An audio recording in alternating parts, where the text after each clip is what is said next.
Who's ready to make some drum and bass? Welcome. Welcome to another Friday stream. I'm actually I'm feeling a bit productive today, so I might actually make something. Welcome. Hope you're all doing good. Me. Yeah, I feel like we I don't know. I feel like today could be a good one. I have this feeling. And usually when I feel like that, it actually turns out pretty alright, so welcome. I hope the audio levels are right. I had to record a video earlier, and I had to change the audio levels, and I forgot what the previous level was. So maybe the level of Ableton is a little bit too loud, and I will have to adjust that. But just let me know.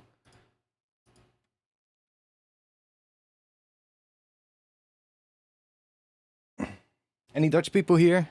Hope you recovered from your King's Night, King's Day celebration parties and whatever.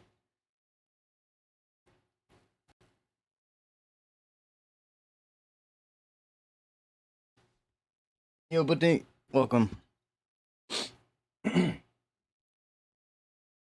Okay, let's see. Let's just let's load up a piano first. I wanna think about a key. What do I feel like today? I didn't go to a party, so I'm fine.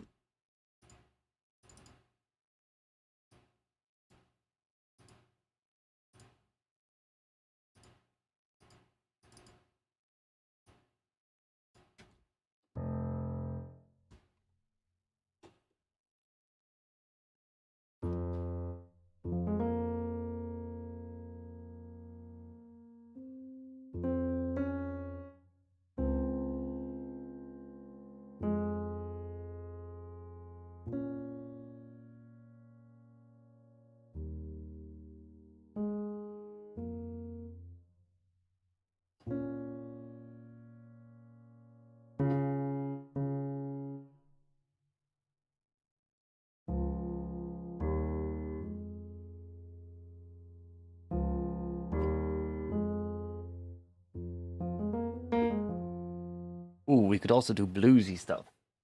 Ooh, what could we do with that, maybe?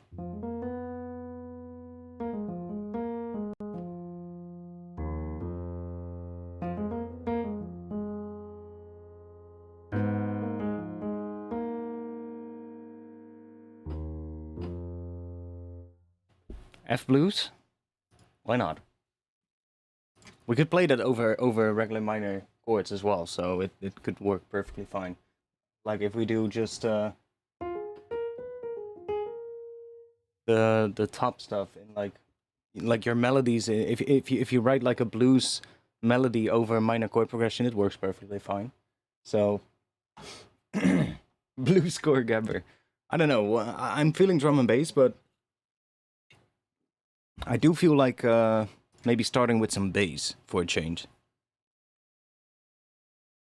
Let's see.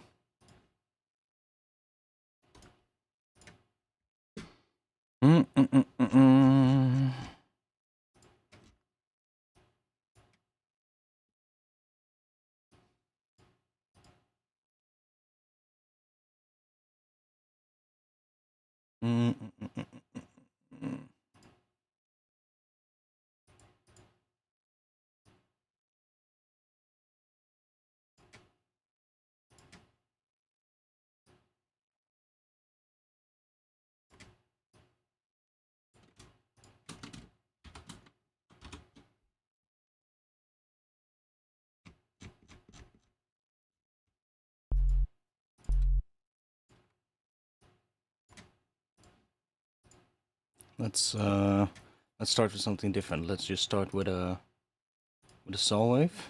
I'll just give it a bit of a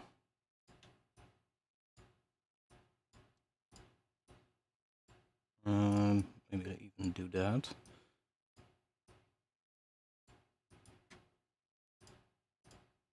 Give it some distortion.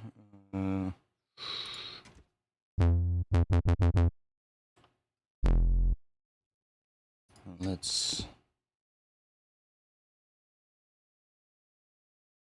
Can use the same one maybe. Let's just do that.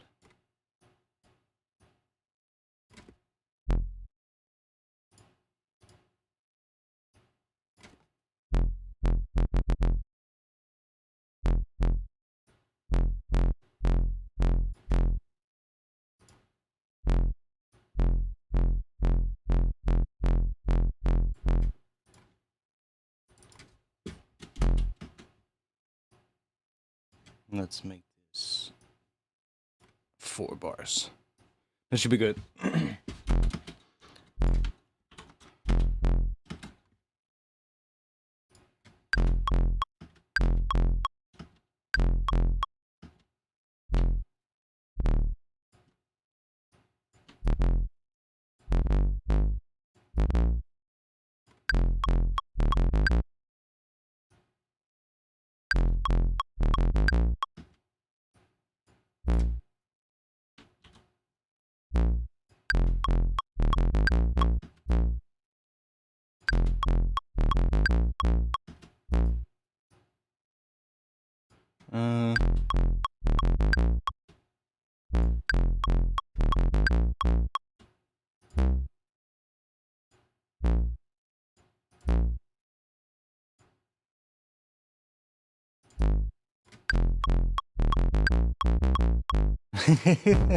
No, what was I thinking about? I was thinking about something just now.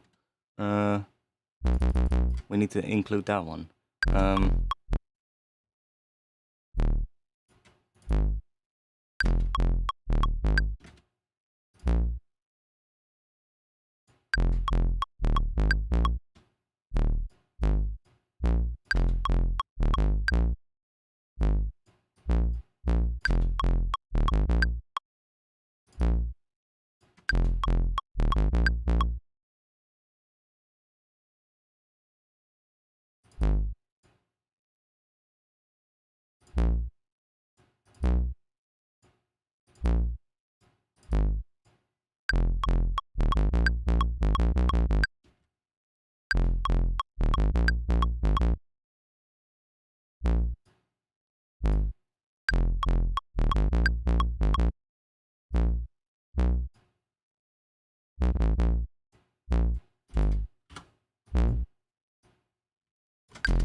What do we loop that for now?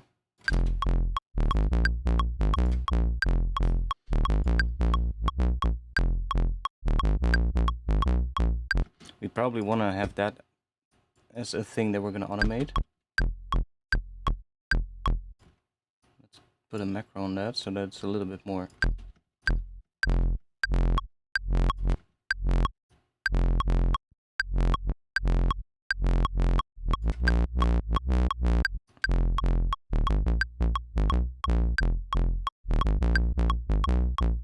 See, that already gives us a bit more fun control.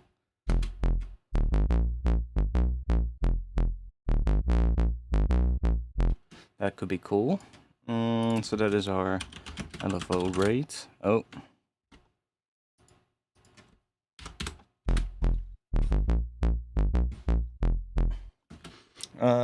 What else are we gonna use? We might want to have the amount of this.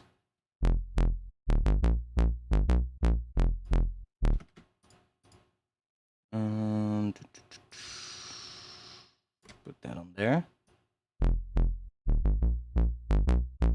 So that we have control over that. So that would be LFO.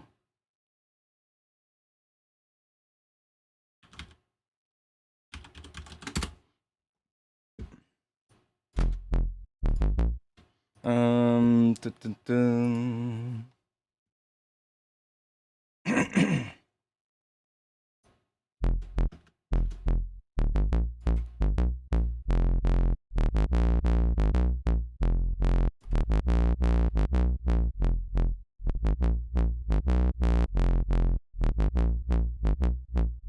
kind of want to have that as well, so that I can have a, by bringing the rate up, I can have a slow attack but still have a quick decay. That would be pretty cool because then we can create some pretty interesting sort of like movement. So if I That is a bit too small, but then let's put it there. And then I'm gonna choose modulate curve, LFO bus macro 3. And then let's go in here, let's do that. And then if I bring this up, I can see what the maximum position is, but I think that's pretty alright. Maybe even, that might even be too much, so let's just bring it down a bit.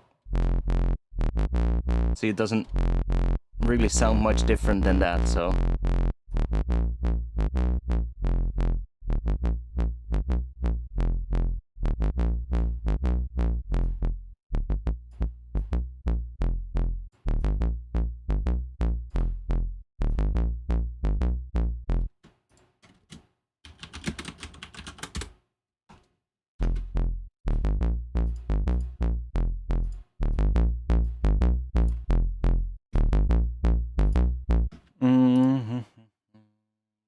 Would be cool. Well, let's just. I think what would be good for that one is just having the filter itself, so that we can do that as well.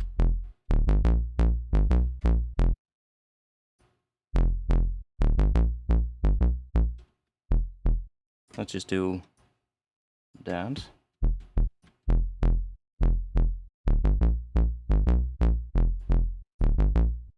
Or that's good.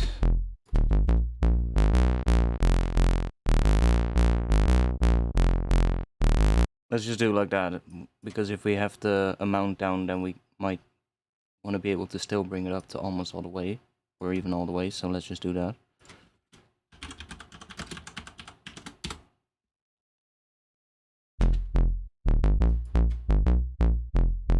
Okay, I need some drums real quick, so I can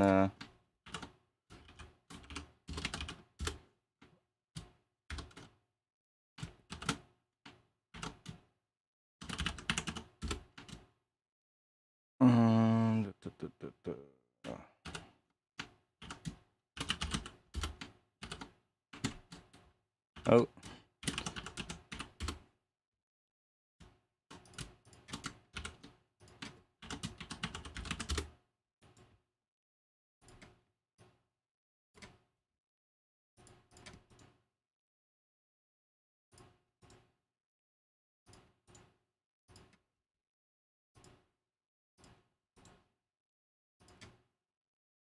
Okay.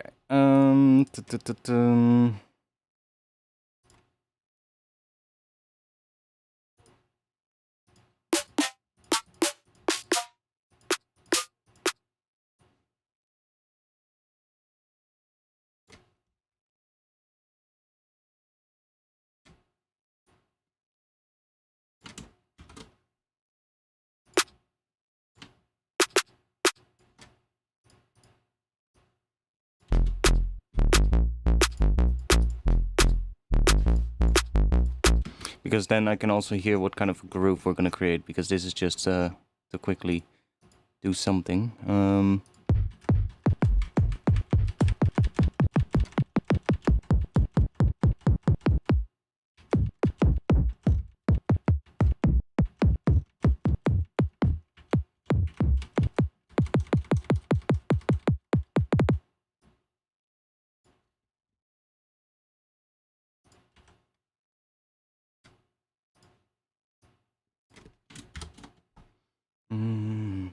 Let's just do that.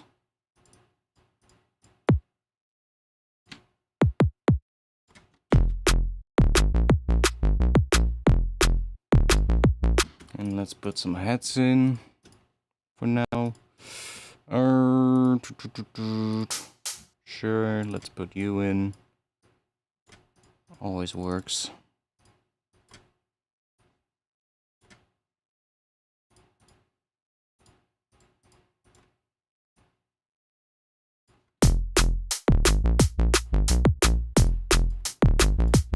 Let's grab some kind of shaker thing. Maybe that one. Kind of like this one.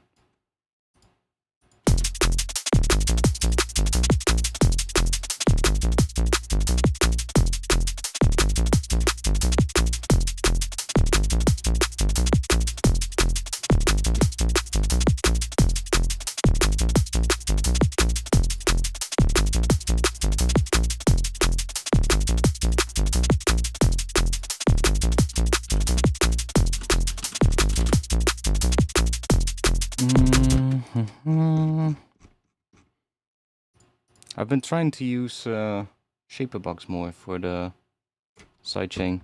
Kind of works pretty nicely actually, so... Can I take... Oh yeah, I think how I did that was just using the external instrument here. Just sending that to the bass group into Shaperbox, and then doing the same thing here. Bass, Shaperbox. So now Shaperbox gets both the kick and snare. And then... what was it again? MIDI? Yeah.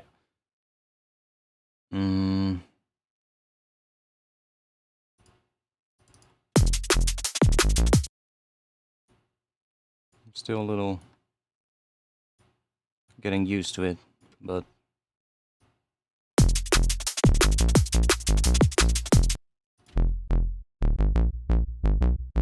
yeah, it is doing something.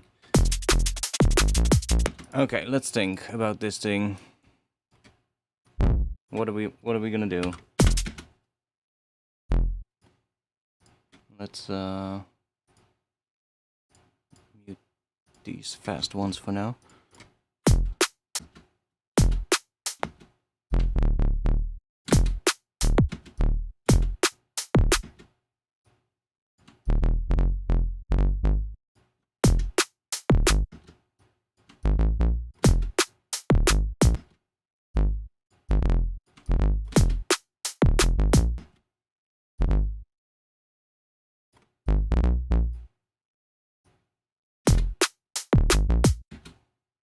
Yeah, that could work.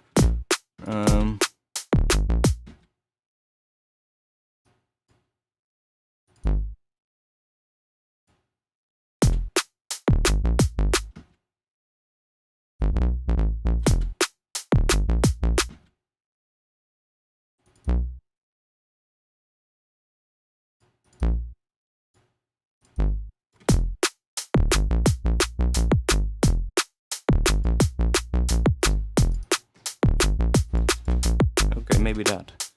And then, let's see.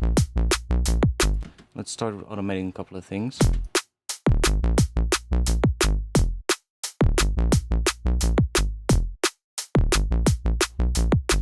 See, if we automate the LFO rate, we already get some pretty cool stuff. So, let's see. Oh yeah, that's annoying. I'm gonna group this in a rack. And I'm gonna click configure. I'm just gonna click these 4. And I'm just gonna map these to macro 1, 2, 3, and 4. So I can give them the same name as they have here. So that they also show up like that in Ableton. Otherwise it's annoying, otherwise you're just gonna see macro 1, 2.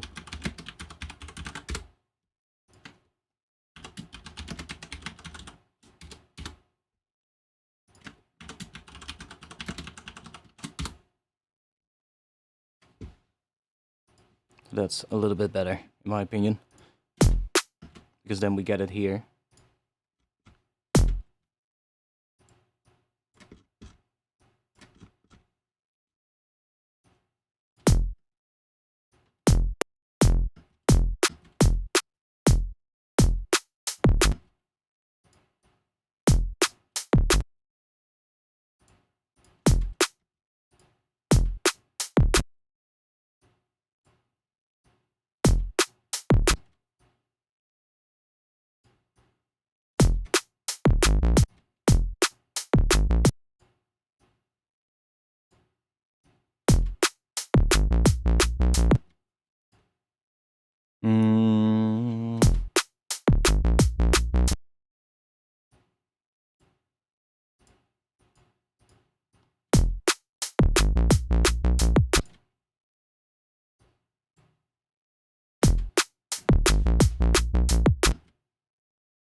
That's pretty cool.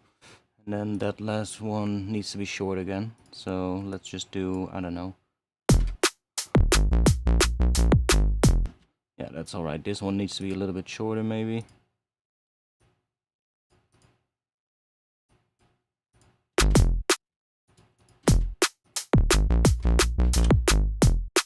Okay, that first one can be a little bit longer too. So let's just do...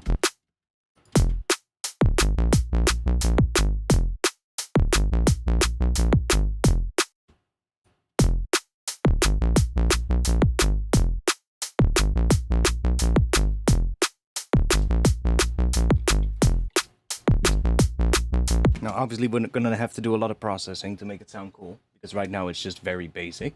But I'm more looking for like the movement first.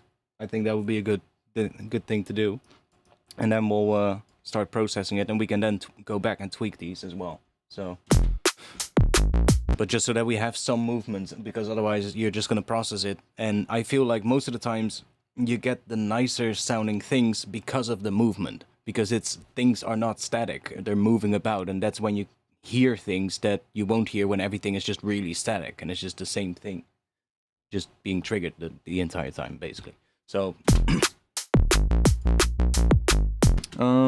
let's see, LFO mount, LFO curve, I think I want to automate that one as well, just to see what we get.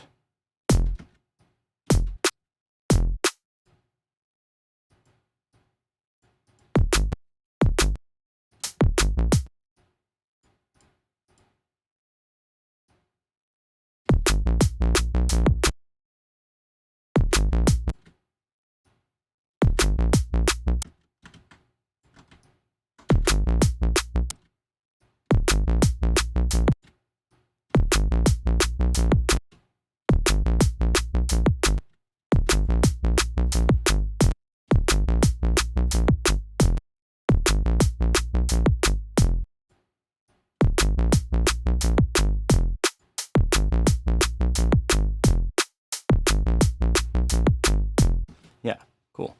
That is a good starting point. So then we can just grab this and just say, do that.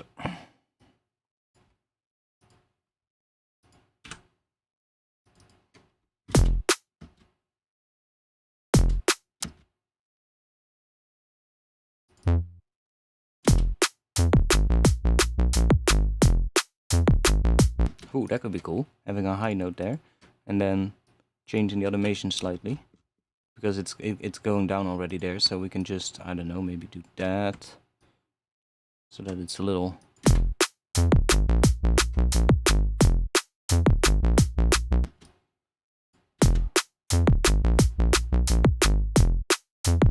Yeah, that's kind of cool.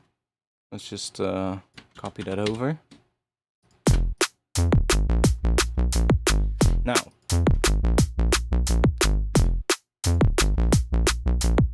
we haven't done anything here yet, so let's play around with this, because now we can just go back in here and we can just start messing with this. So let's start with this one.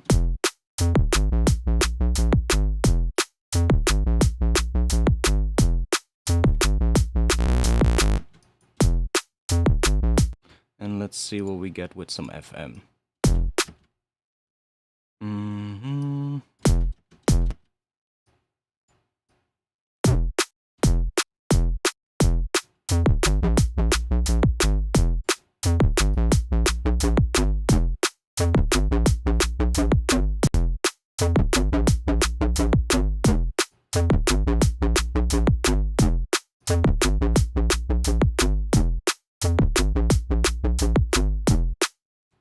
Oh, my bad.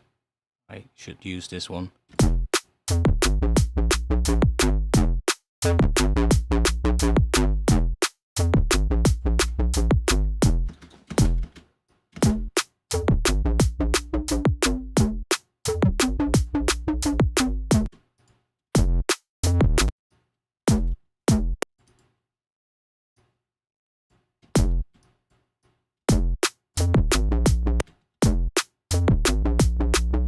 No, I don't really like that.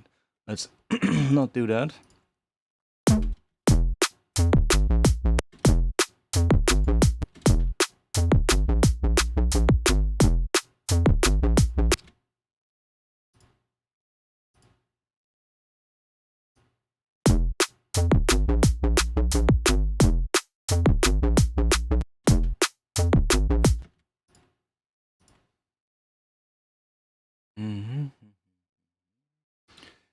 go.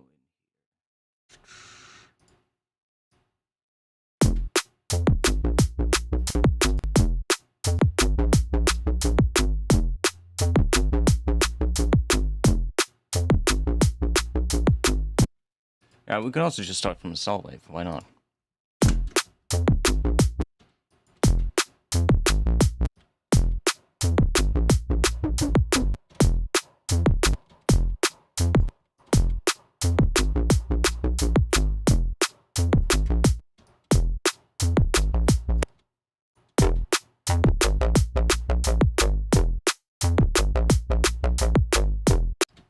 Let's go and do some.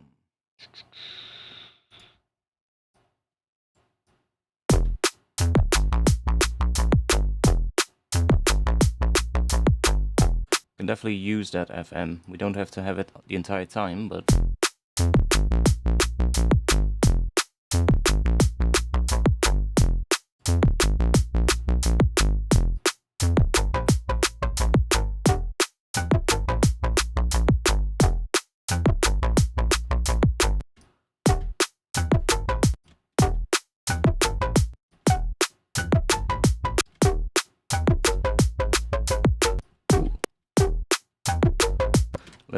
we need more processing now. Let's just add some. This is gonna be maybe too much, but just to see what it's gonna sound like distorted, or more distorted, I guess. Let's put this one on. Let's see what we get.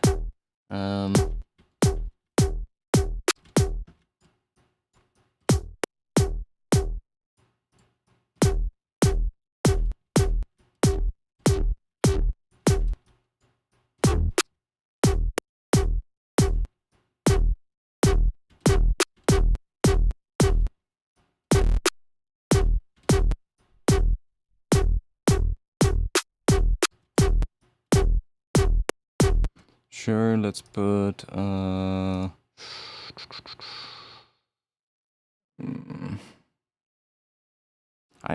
just gonna put another one in there. Not sure which one. Let's just grab this one.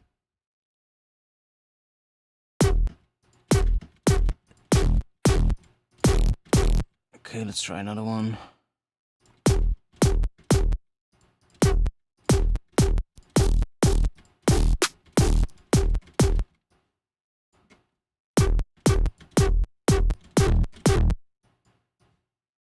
Might have to start splitting it.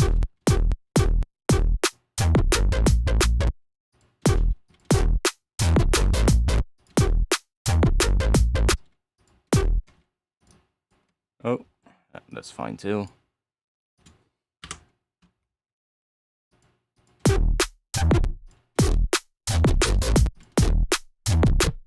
Okay, we're gonna do something else, but let's put some processing in front of this. Let's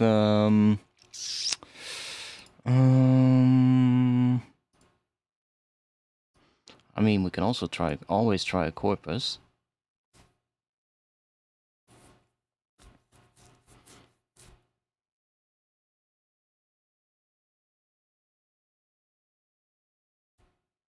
If it wants to open. Come on, corpus, you can do it.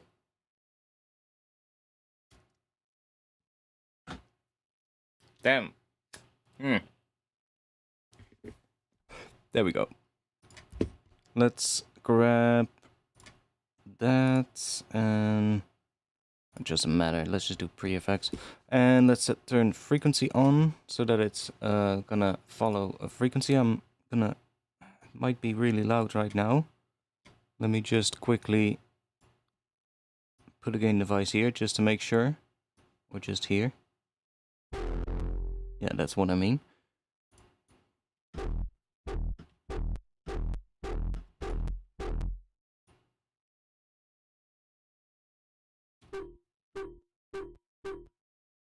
And let's group this.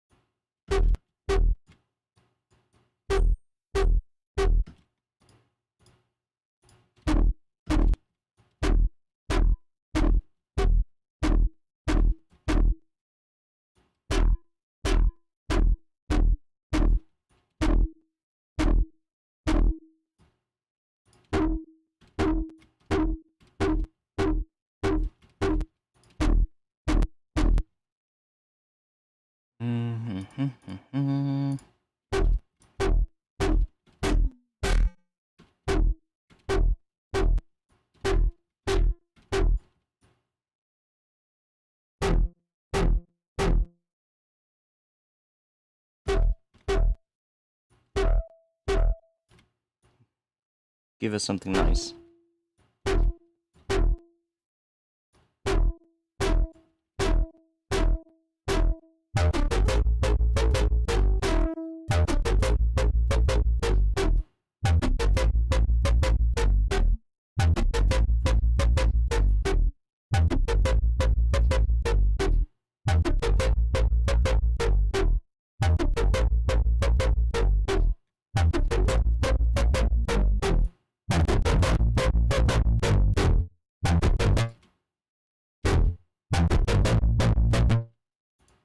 Why does it sound so fucked?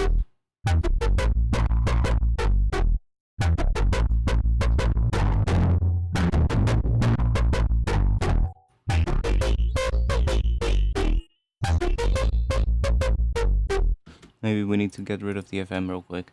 Let's just do that real quick.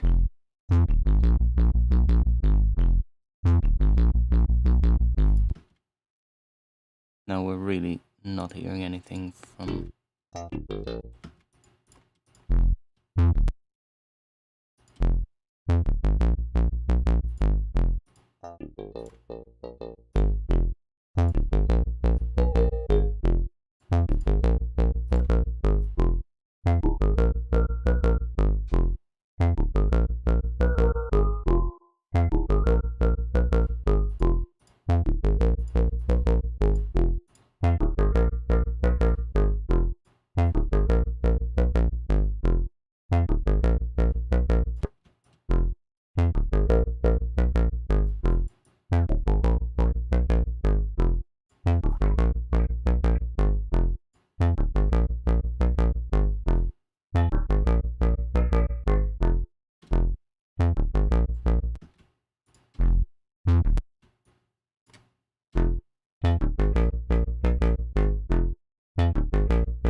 What else do we have?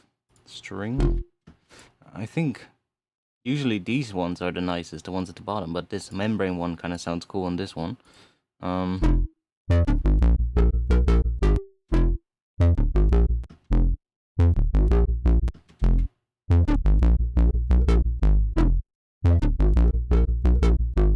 Yeah, I'm just seeing if I can find something that I like.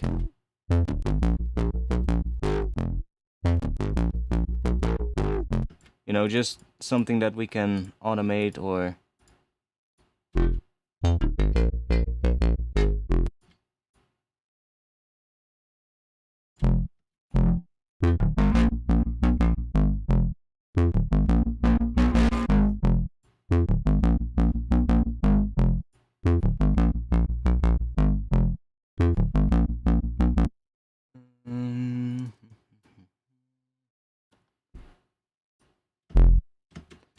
Maybe we're not going to use a corpus today. Let's get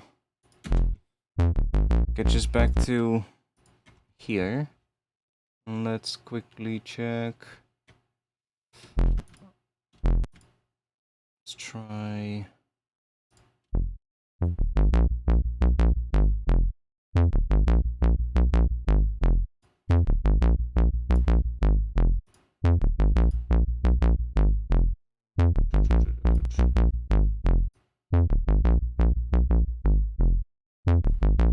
It's not really doing much yet, so let's just stick with this one for now.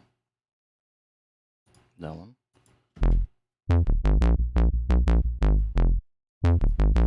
And let's go and give it, turn that back on.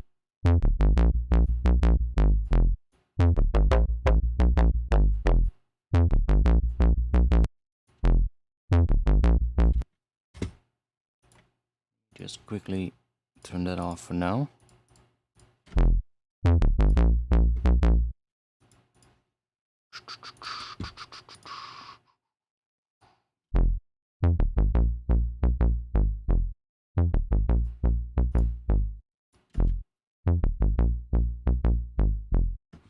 And let's go and put some stuff on it.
Should we see if we can do something here?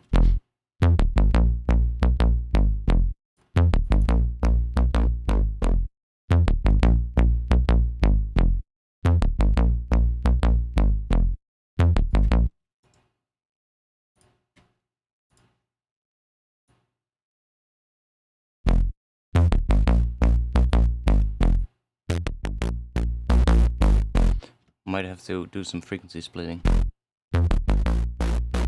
So that we can do it on like different bands. Oh wait, they have a multi-band one.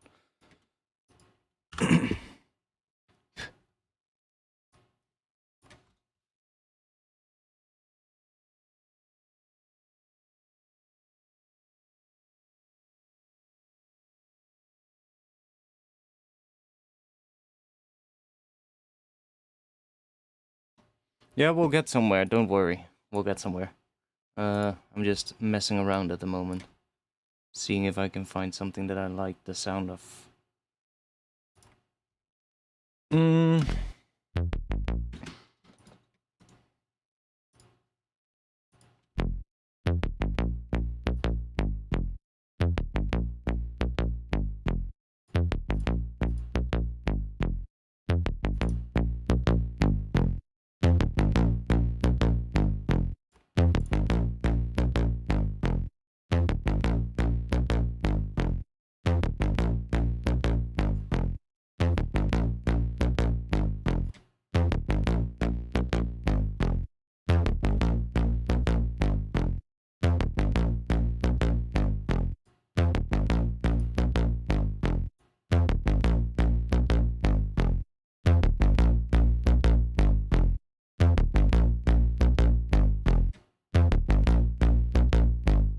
Kind of cool that.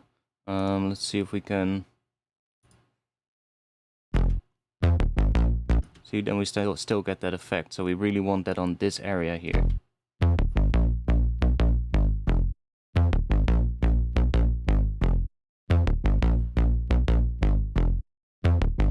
Gives it a nice tone, nice sort of like tone. If you ask me. See, from that.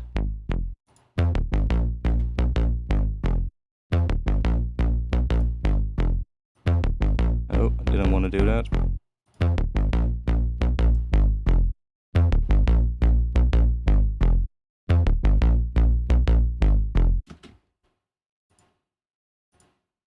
That's better. And then maybe on the highs we can do some, I don't know. What if we just do some weird shit?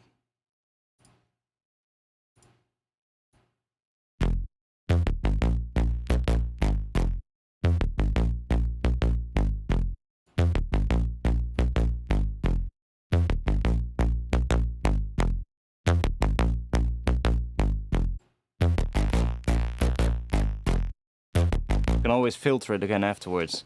I'm just looking for like some crunchy texture, I guess, and then we can filter it again afterwards. I can even put like, oh, that would be a little bit difficult, but definitely doable. Is putting like another serum effects on it afterwards, and then creating the same macros so that we have the same sort of like LFO in that one, which would take a little bit of time to set that up because we have to figure out what all these values are. But I mean, we can see that here, so it's not that big of a deal. We can do that. And then we can have like a separate, or they don't have to be exactly the same, you know, it needs to just be sort of like slightly in the same ballpark. And then we can map them to the same macros so that they move at the same time. And then we can just have like another filter again afterwards that follows the same pattern and the same automation, I guess.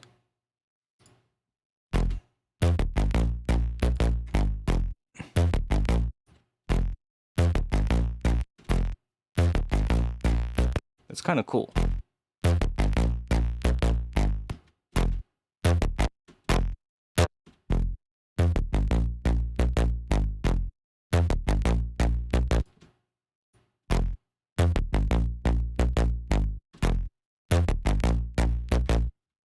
What happens if we do something with these?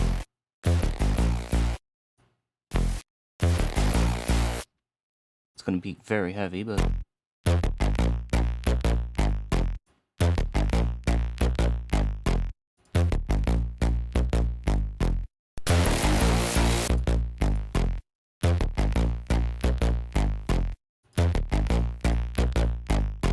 I don't like sign the most. Oh, I wanted to do that one.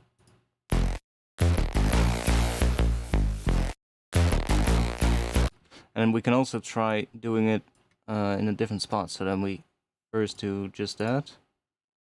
Just have that, and then put that somewhere around here. Just so that we have a straight line still. And then let's put another point somewhere here. Then let's do it. I don't know. Oh, it's doing the wrong one.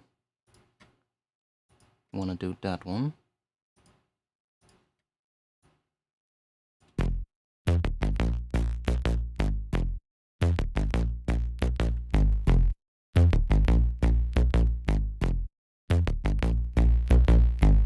Why is that boosting the low end?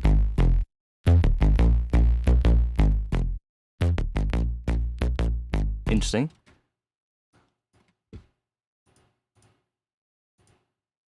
Why are you 50%?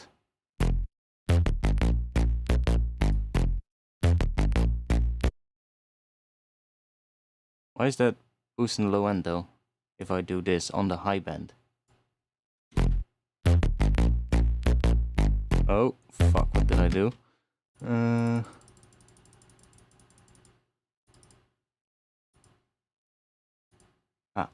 Thanks.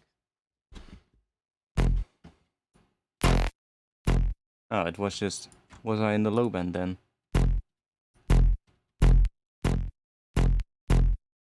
Not sure.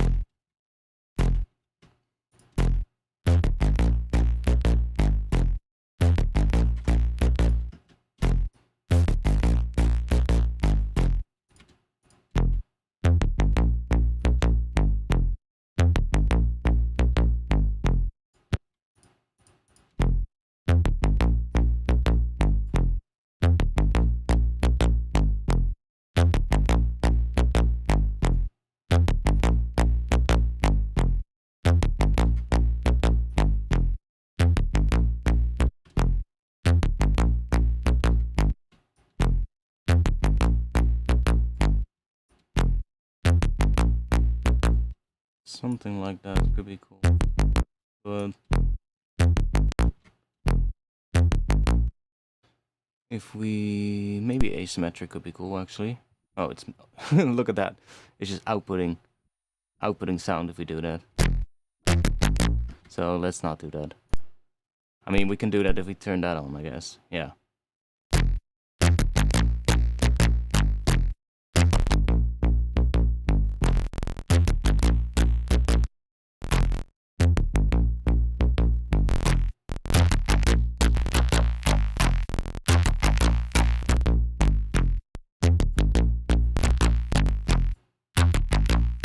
But you're gonna get quite a few clicks when we do that, so let's just stick to this one.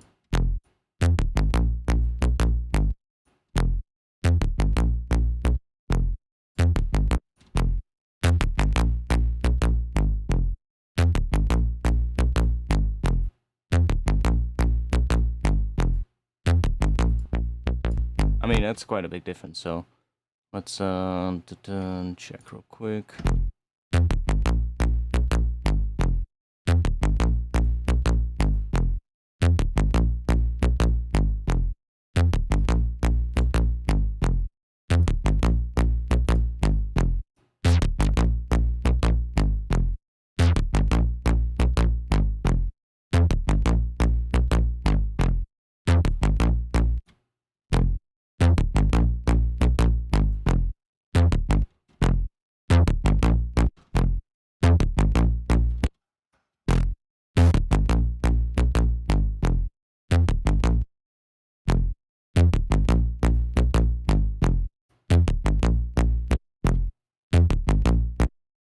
Yo, mate. We're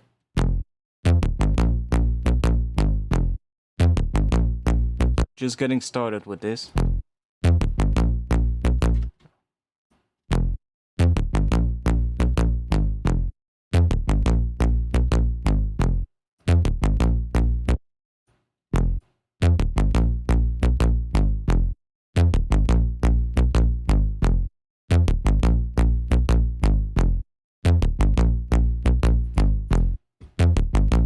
I do like the tone that gets. So let's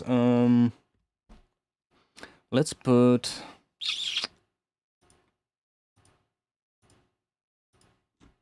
I'm just gonna see what happens if we put Rift in this. Let's see what we get then. We can get something cool with that. If it... Yo! Oh yeah, that's right. There is something weird happening with my plugin. Look, I can't move any... Visually, it's not saying anything. I can move it. See? It's moving in the lane. But I... Oh, huh?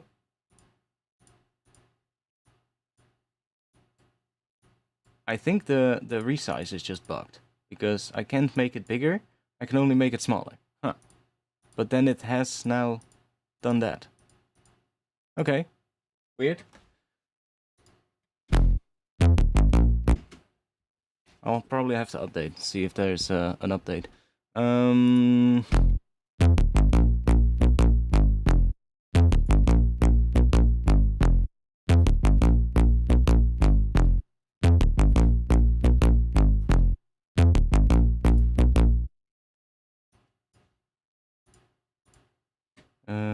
How do we do that again with this one?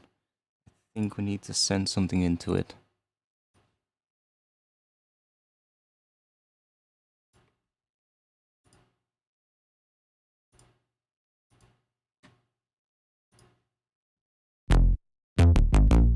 Yeah, there we go.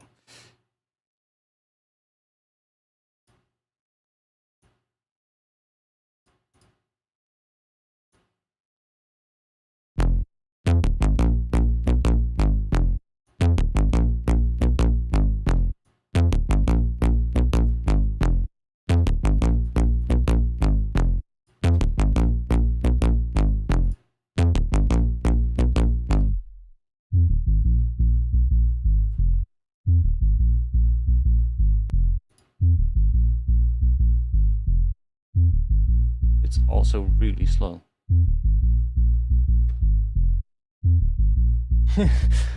Yeah, I think I need an update for this.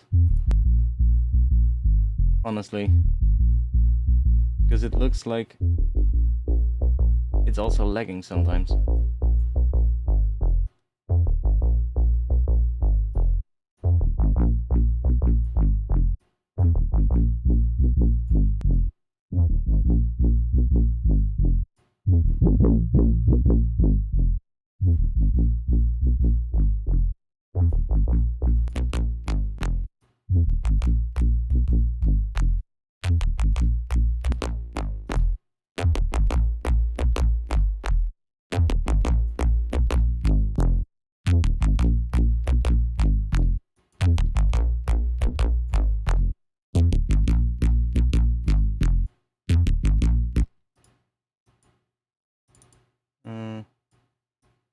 How did that work? Okay, well, whatever. See, this menu is really slow. It's lagging as fuck when I am in this menu.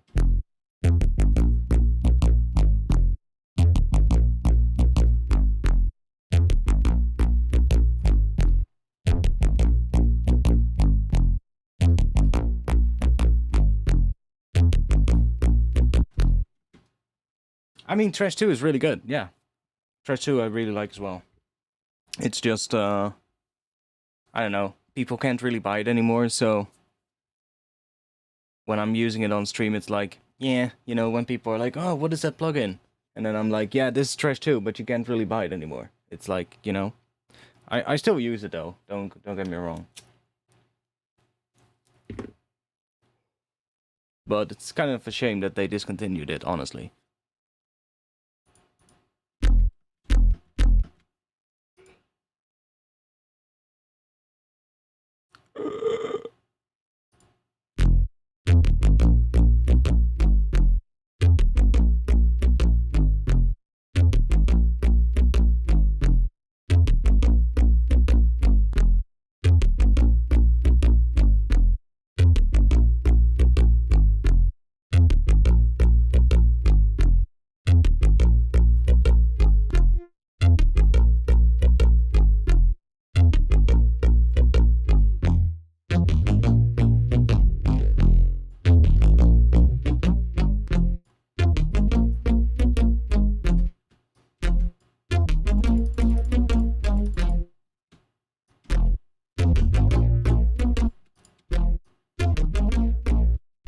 Yeah, I'm not getting too much noise out of riff with this one, so let's not do that one because it sounded cooler before that.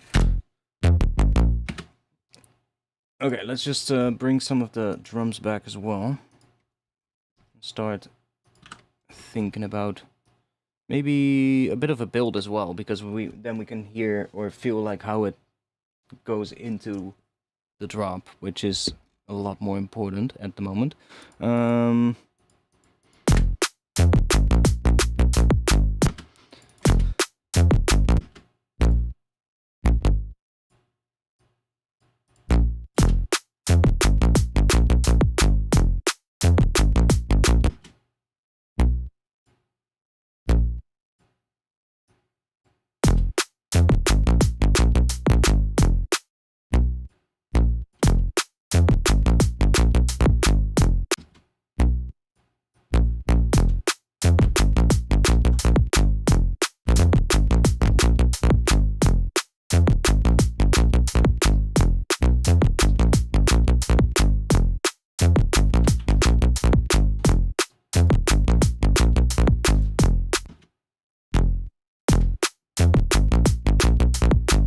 Like a little bit offsetting the notes here and there is also gonna help a lot for the groove. Like that, just that one little late note there already changed the groove so much. So that's also gonna be important.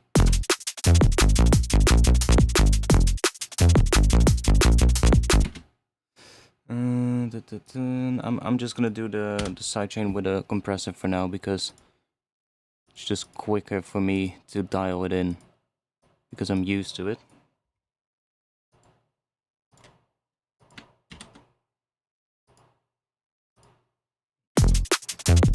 There we go. Okay, let's think.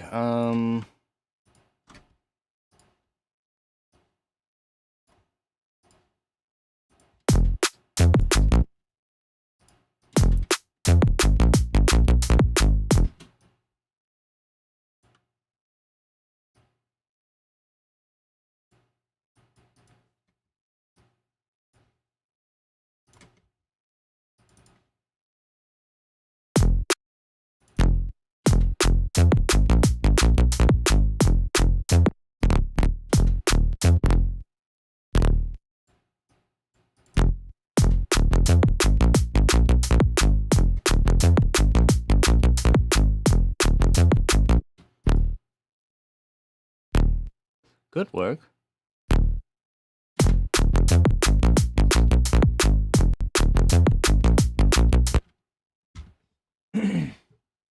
Yeah, I did, but honestly, it's still just quicker for me, like, doing it that way. So, that's that. Normally I would use LFO2 or something, but compressor is just as quick, in my opinion. And it works just as well, so.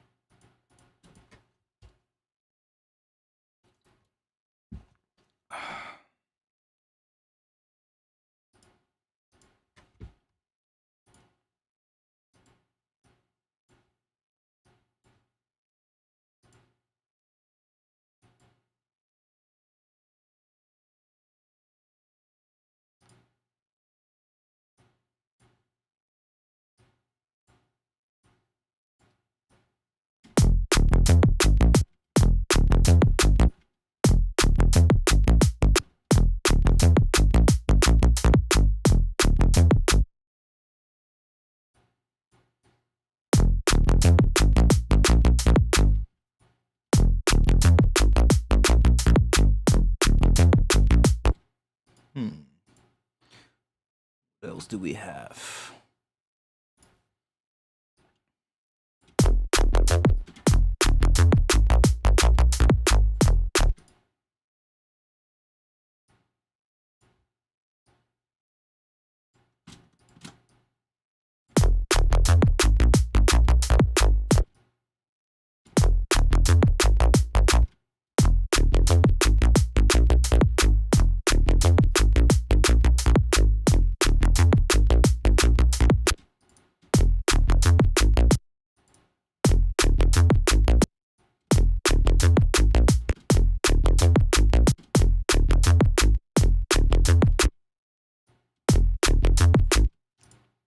Let's grab that and put it on here.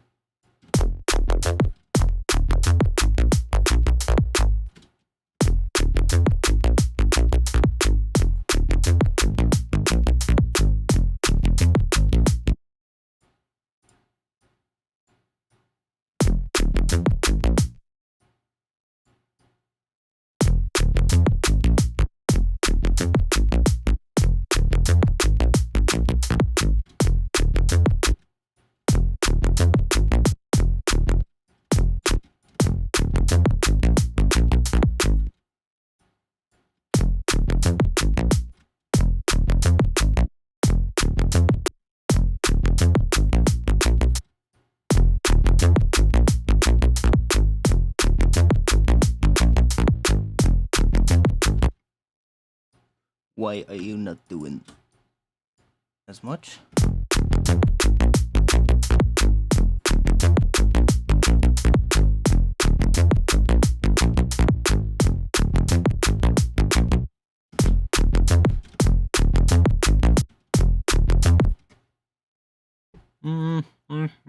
Let's just go for single notch then. Then we can get rid of that.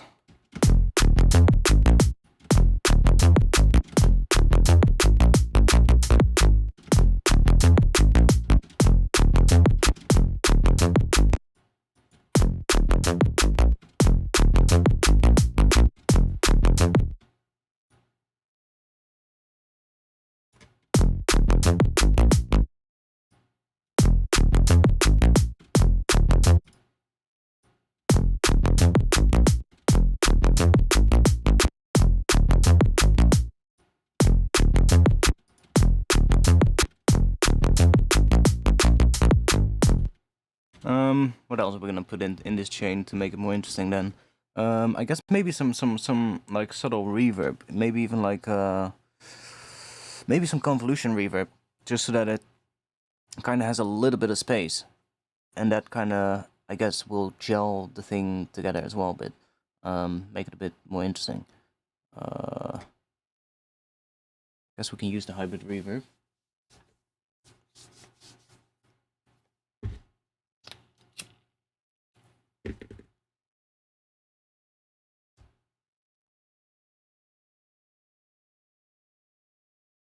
Come on. Why is it always that the hybrid reverb and corpus and a couple of other devices take longer to load when I drop it in there for the first time?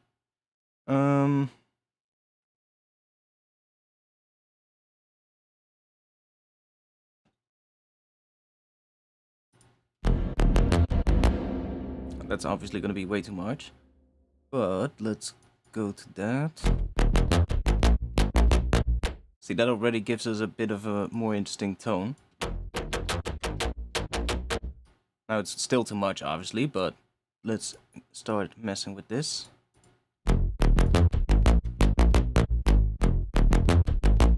Kind of puts it in a space, right? So now obviously we're gonna get a lot of width, but we got stereo width control here, so that's pretty nice as well.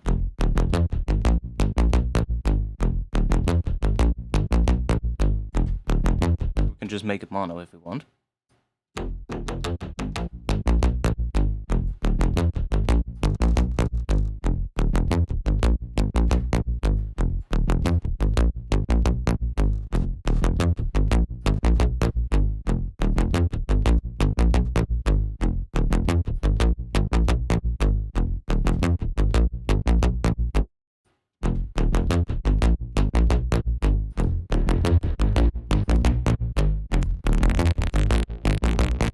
I think what I'll do actually is just have that fully wet and then group that and just make another one that is dry.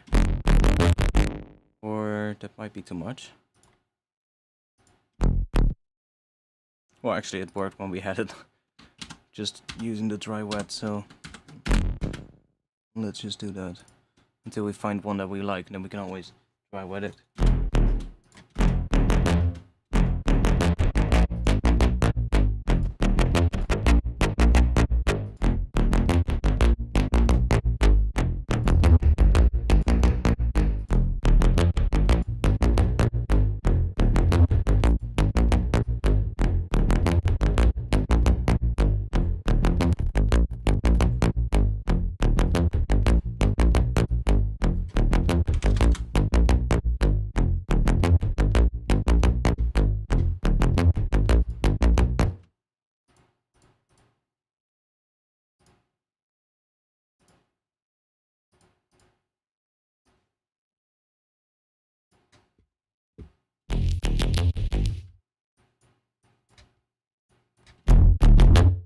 Holy shit.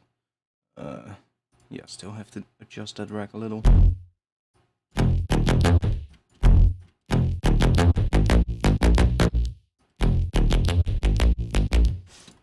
really work on this one.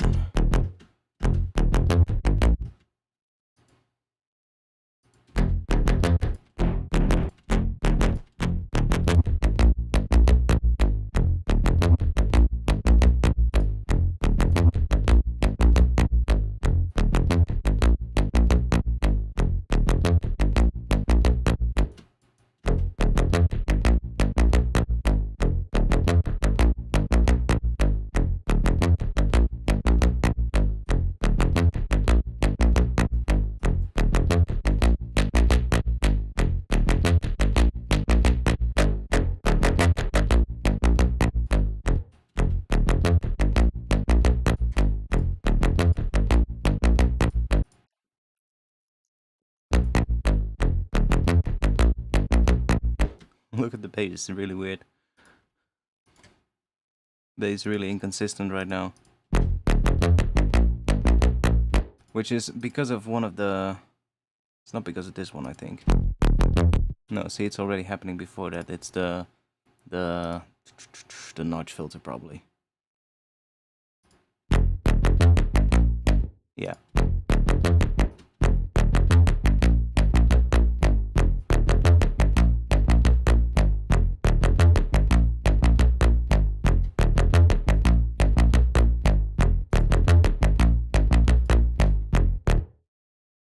Let's go and grab some... Let's grab an EQ, put that here, mid-side. Let's just get rid of that.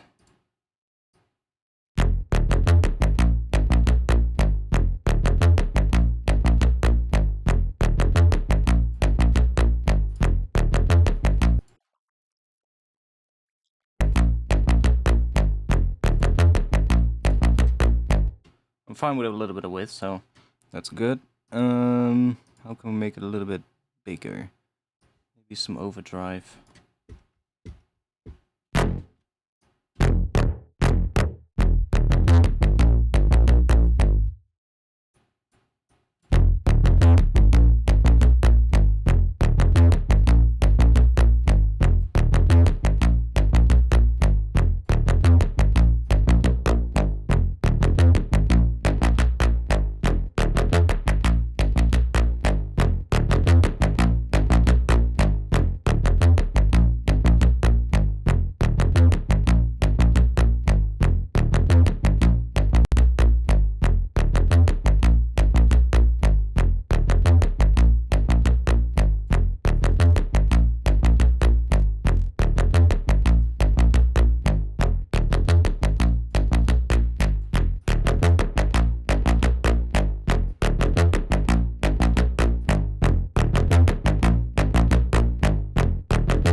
Too much. Huh.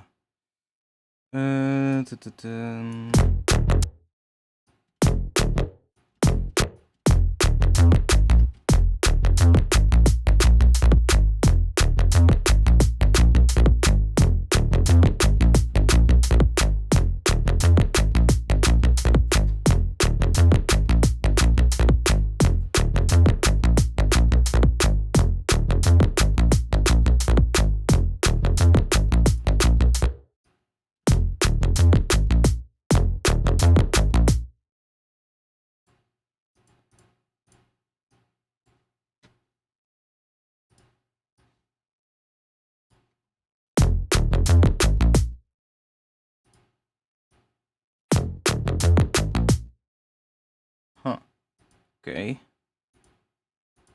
Oh yeah, where? Of course. I'm gonna put this at 100% wet, and I'm gonna create another chain. Or I'm gonna group this together with this one.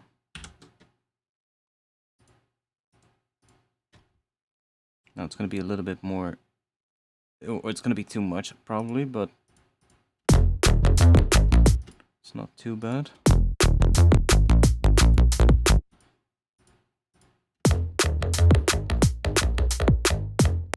Let's close these down a little.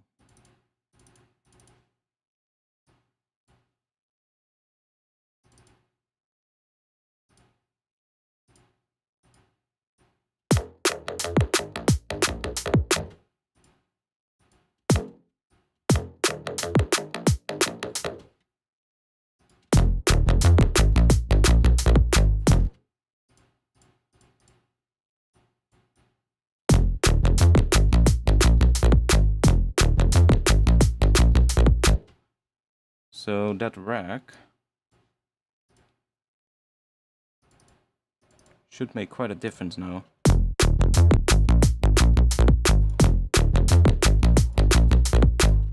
Okay.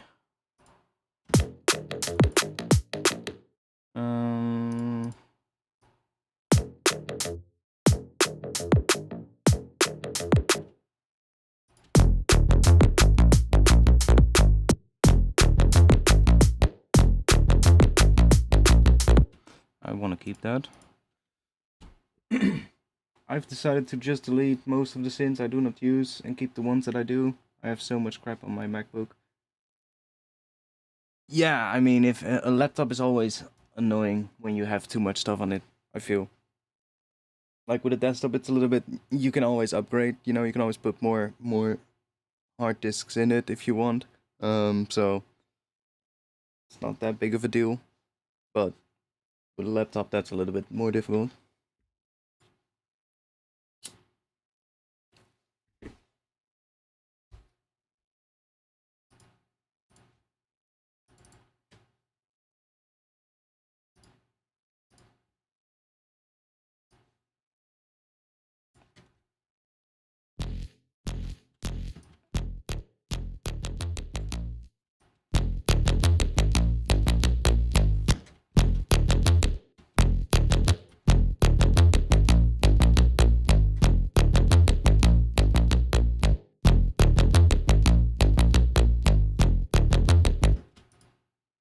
Maybe.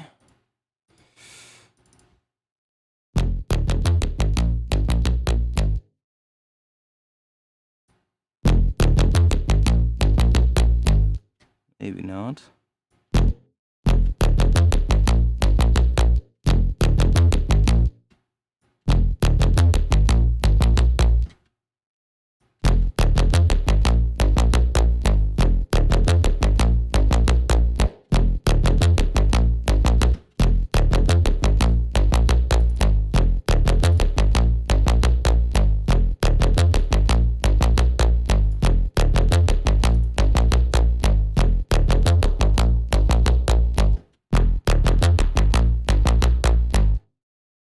Okay, I hear something that I like. Let's grab one of these.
I feel with distortion you can never have enough.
Yeah, I'm still not happy with it though.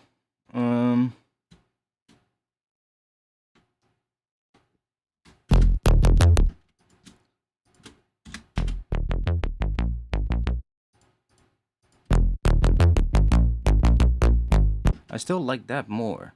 So let's put that right after Serum here.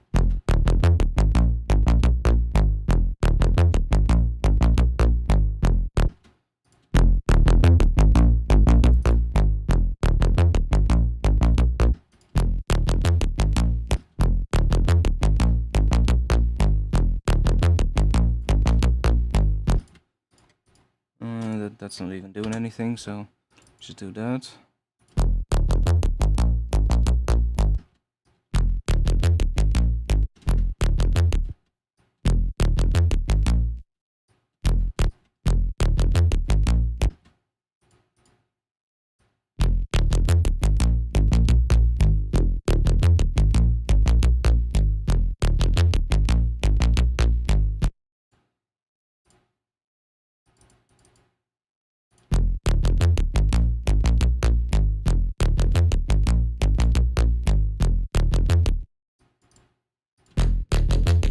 So that I don't like. Let's get rid of that.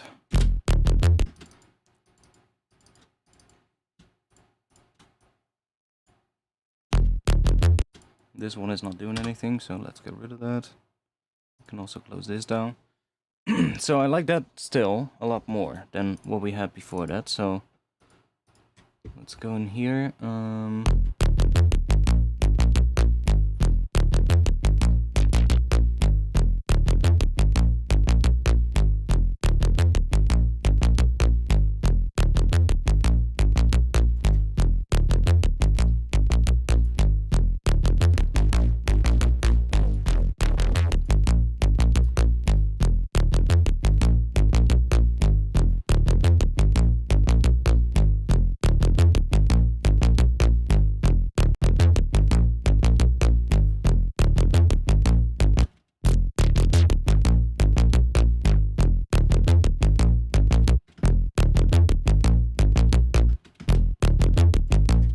I kind of want to have that, like, that sounds kind of cool, so...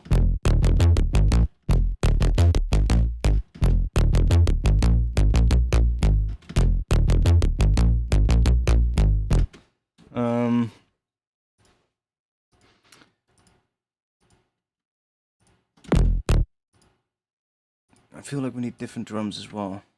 The head there is fine.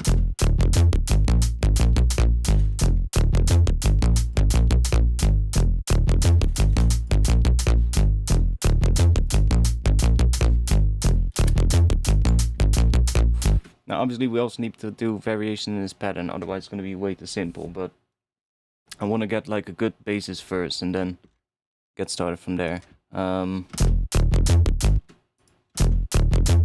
Might be a little bit too distorted. Is there like a global mix? Is that a global mix? I think that is.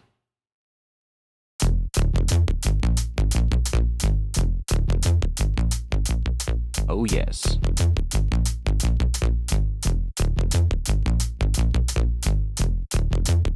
There we go.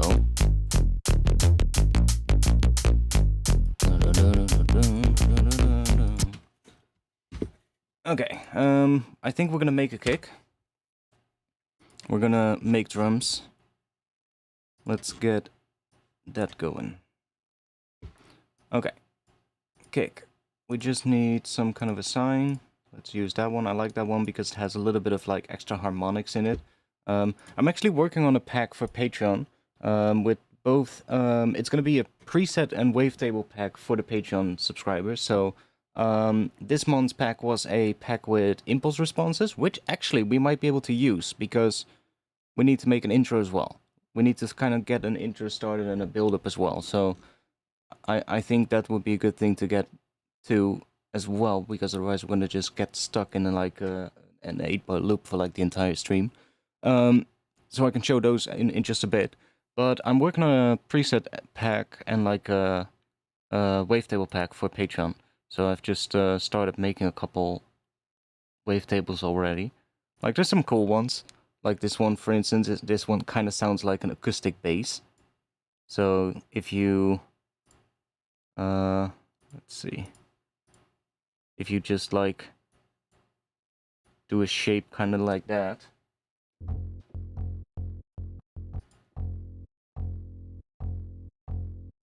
Kind of starts sounding like an acoustic bass.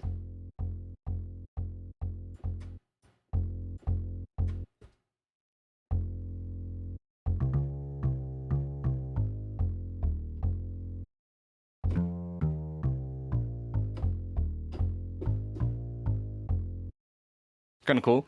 And I've just been making some other ones as well, like some I don't know what this one is.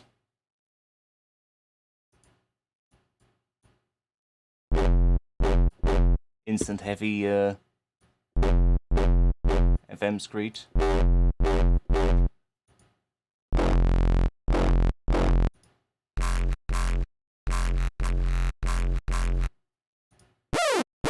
This one is interesting. This is the harmonic series, but with a saw wave. And it has like no morphing, so it's like literally just like the harmonic series one, but then with saw waves. It's kind of interesting. So if you have like two of those, then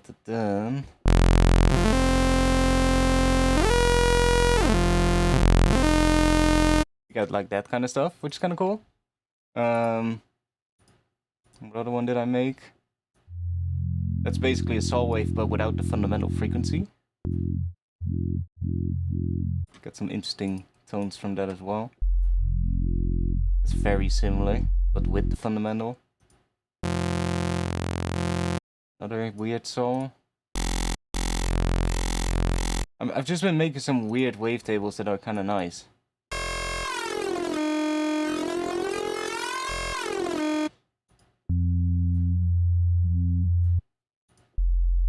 I'm still gonna make a lot more, but...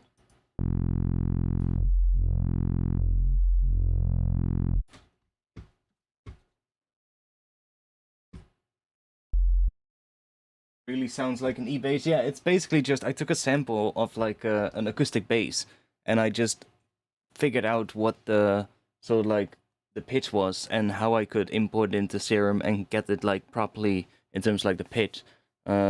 And then I had to adjust some stuff. I had to, you know, shift the zero crossing a little bit in the wavetable editor. But then after just taking like a bunch of those frames and morphing them, it kind of sounds still like an acoustic bass in a way, which is interesting.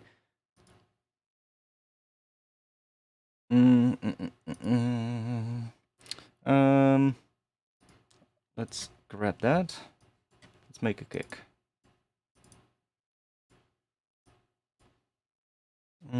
So we are in F. Let's do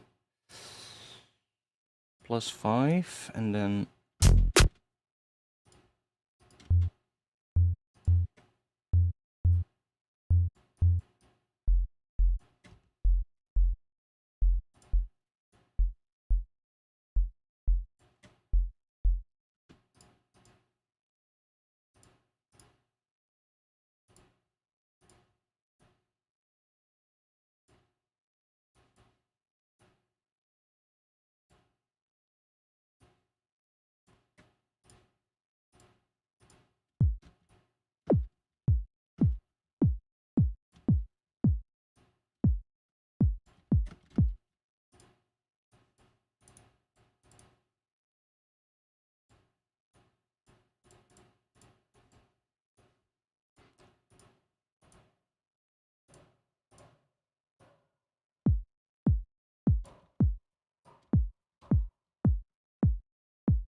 we'll have to tweak this at some point as well, but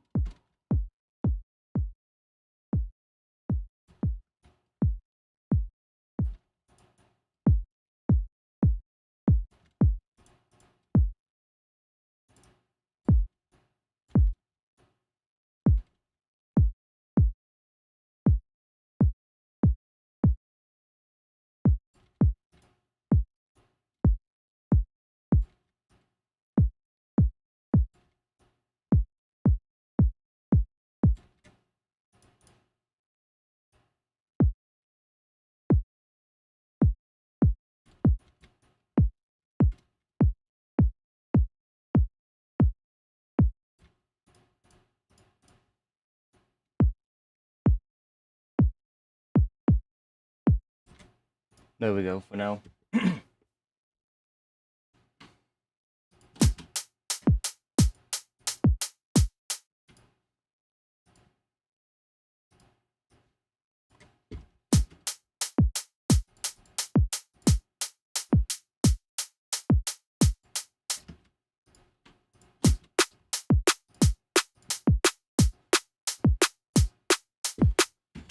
let's grab let's grab some noise on the snare as well, or on the kick, and let's grab this one.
So quick, but doesn't really do much.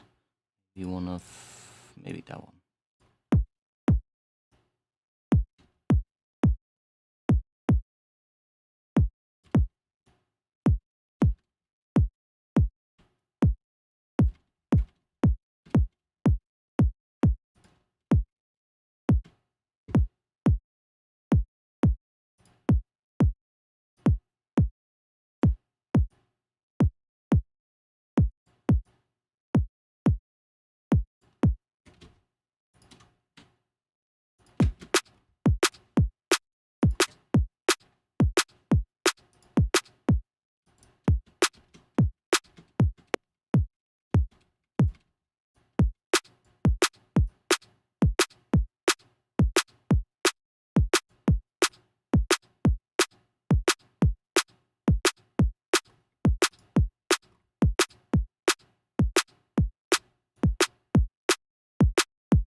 Who? Oh.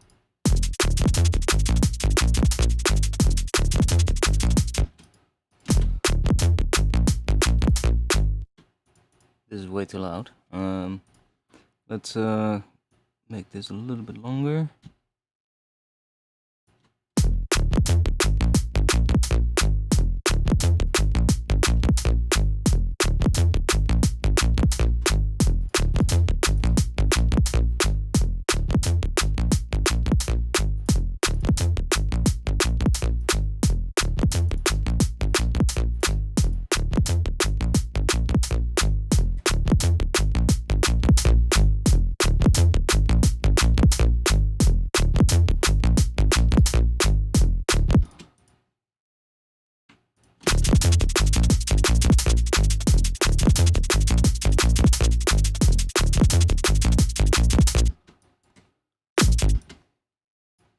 Yeah, I need some. I need some kind of a vibe to kind of to get this going further. I need to think about that.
think about what we're gonna do for the intro. Oh wait, let me do that.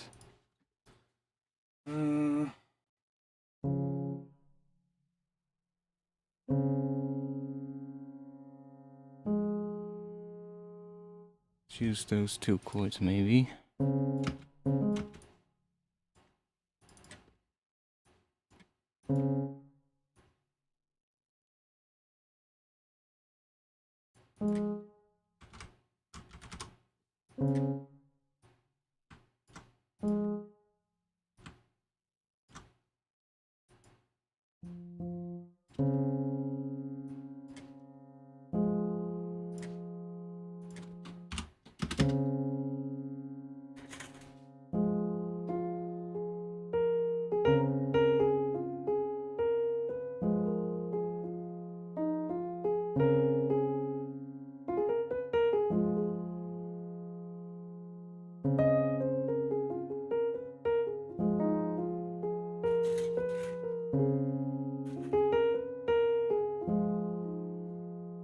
See, we can play anything. We can play with that one blues note on top of these chord progressions anyway. So,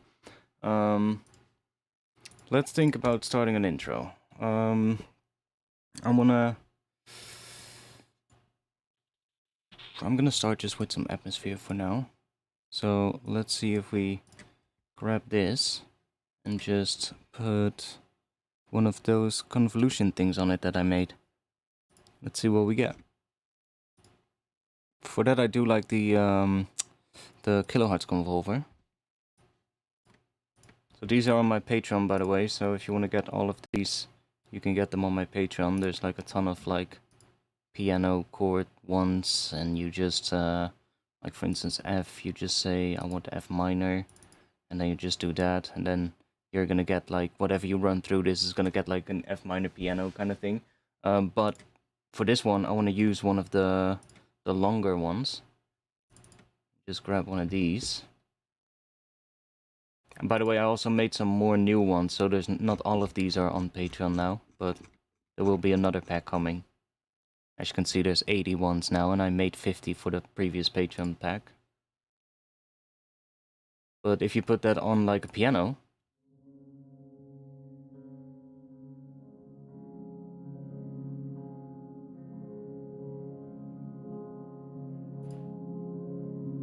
and then let's put an OTT after it, so that it kind of brings up the frequencies.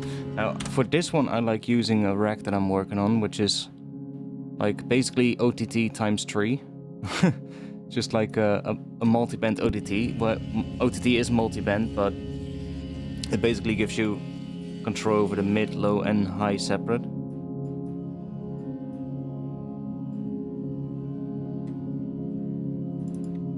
And I'm gonna... It's gonna keep going, because it's quite a long file.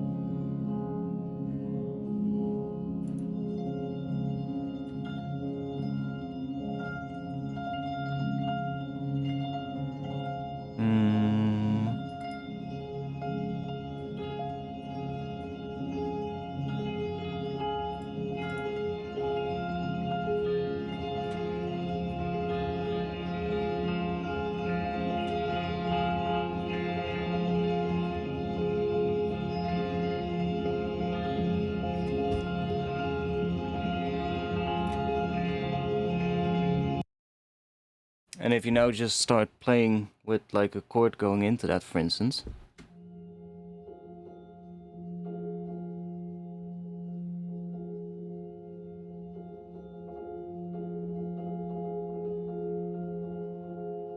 Maybe not the best. If you type exclamation mark meters, METERS in the chat, you will get your answer.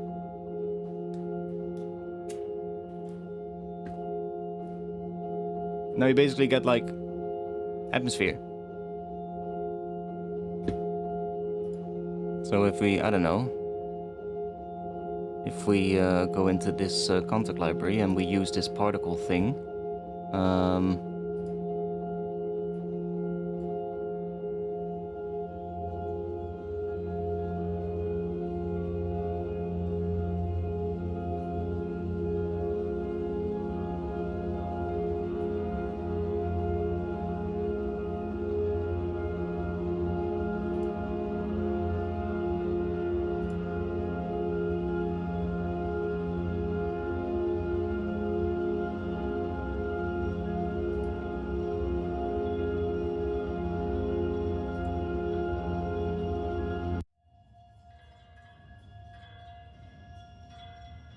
Got some really interesting things.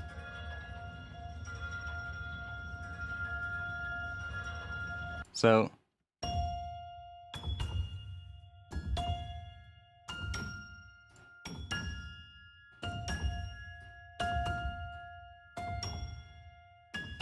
why is it doing 2?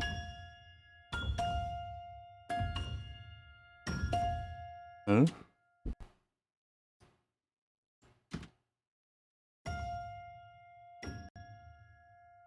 Ah.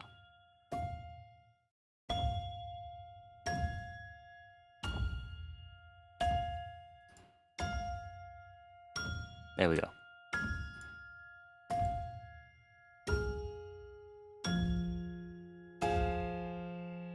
So that's just doing that. And then if we want to have the atmosphere a bit more mono as well, what we can do with this library is we can turn the stereo image on and just bring this down a bit. So we got a bit more of a mono piano.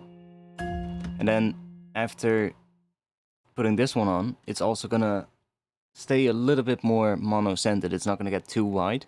And we can mess with it, of course. As soon as I turn it on, we're gonna get atmosphere. But like, these different impulses, they're all like... I can show you what they sound like on their own. It's really interesting. You should definitely play around with making those yourself. So if I just go into this folder and sort this by name, for instance, this one, what makes that piano, so this piano makes it sound like that.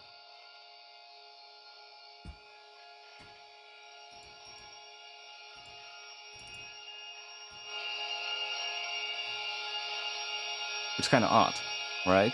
So that file on its own sounds like this. Let's see. Alarm cascades.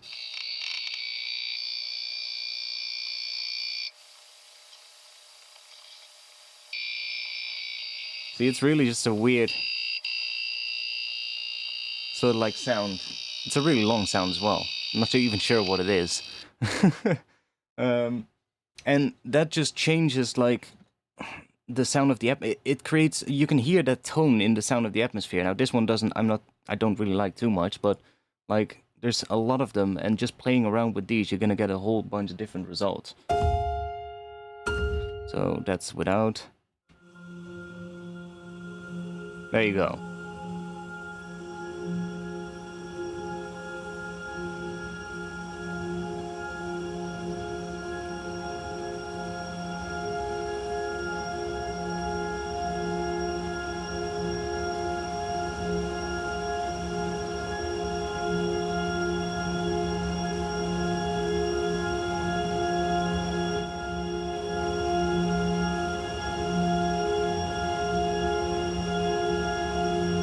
See, so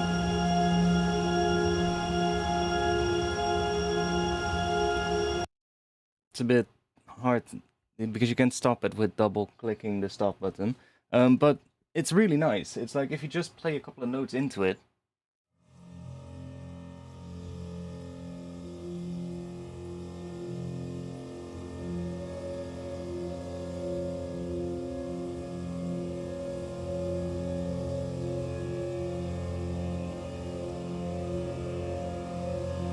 And that's even with that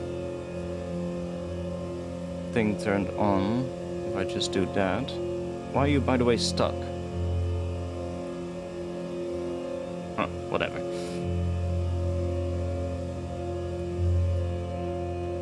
I just do that and then it resets itself. But like, if you just now...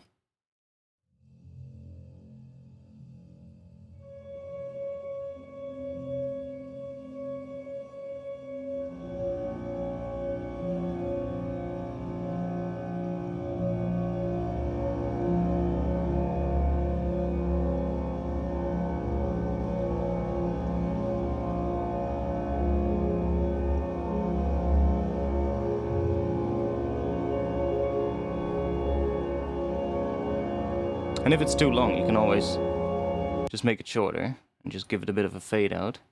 Now it's like... See, so it's much shorter. You can always do something like this if it's too long. And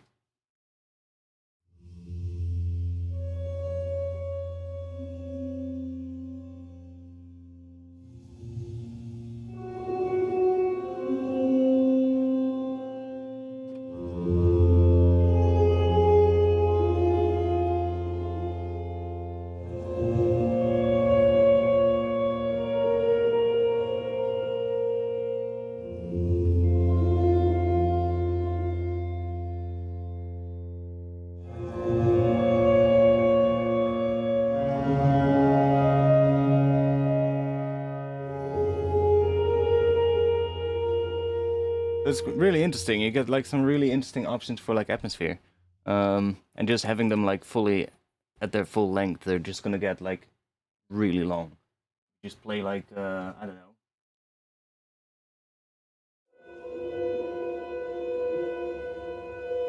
Spooky atmosphere. There you go. Just 2 piano notes feeding into it. It's like so easy, and if you then put like some, I don't know, some shimmer reverb on this, you got like a sick pad. And they all have like these weird textures in them.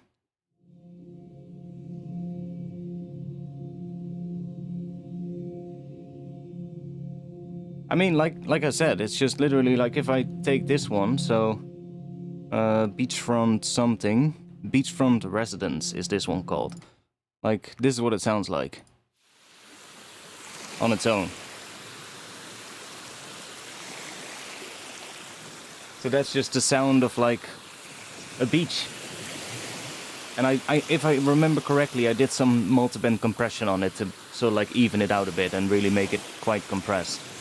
But that's basically the input. And by taking that as an input on a piano, you get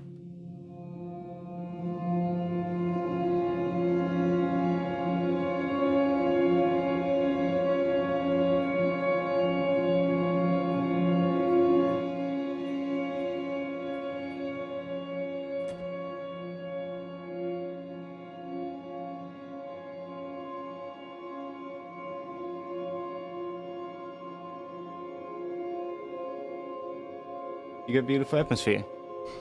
And like I've got a lot of these now, so like, sound of like construction. You get like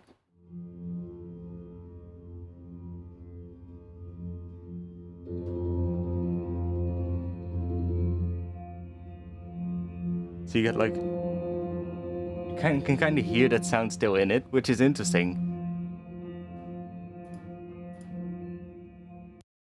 Crows, I guess. Can we hear the crows?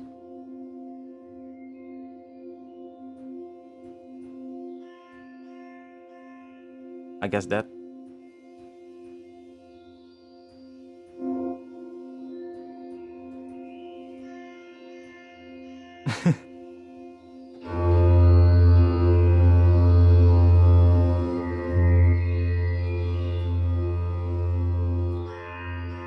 Yeah, see, it's like, but just experimenting with taking different ones as inputs for like, I don't know, just making atmosphere, it's really nice.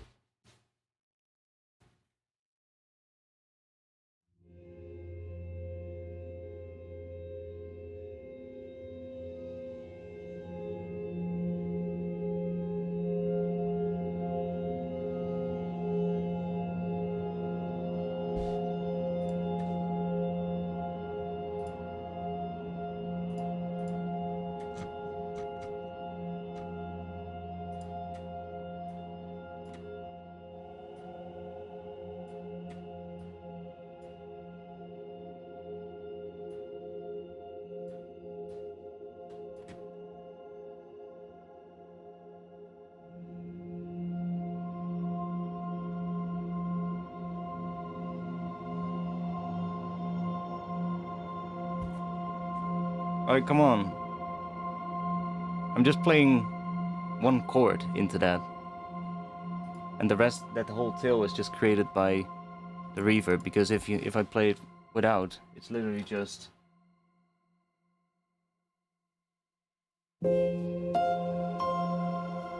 that's what I was playing. And then that convolution impulse just turns it into atmosphere.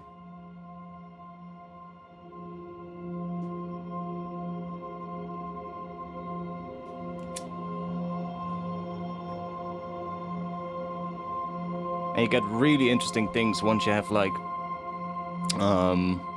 impulses that do, I don't know, what do we have? Those with traffic ones are pretty interesting. Where you get like that kind of things. That's what this one is, by the way. And then I also have ones that have stuff with like water. Where do we have one? Mountain stream. Let's see. If you use something like that, you get something completely different. If we take this off, if I just play a high piano note or something.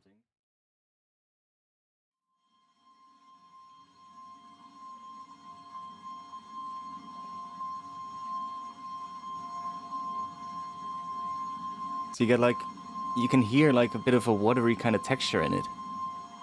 Which is cool. So that's just that. So if anybody wants to have those, by the way, those long files, you can get them on my Patreon.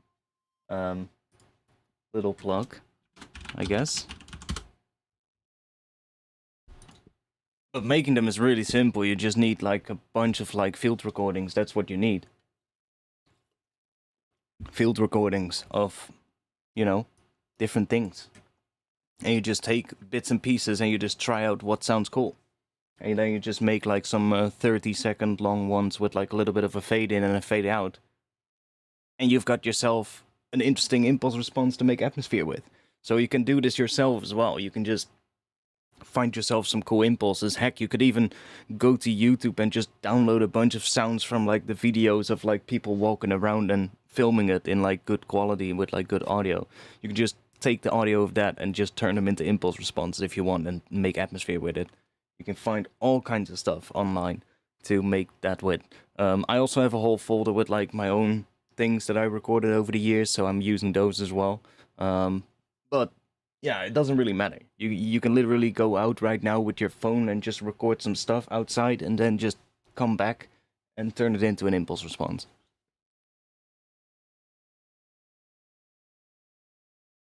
Just in wave format, yeah, I don't even care, honestly, most of the time. You can always process it and get some more high frequencies out of it. Yes, of course. Well, if you grab it from YouTube, for instance, you're gonna have like a lower quality, but it doesn't really matter. It's what you do with it, you know.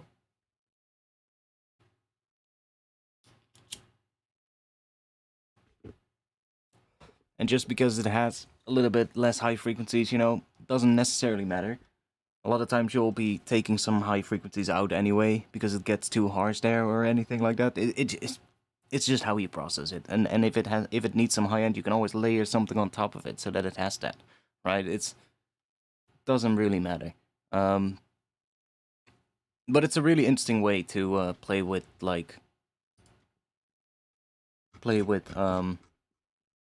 how do you say it? With making atmosphere. It's kind of interesting.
gets really loud. Sorry.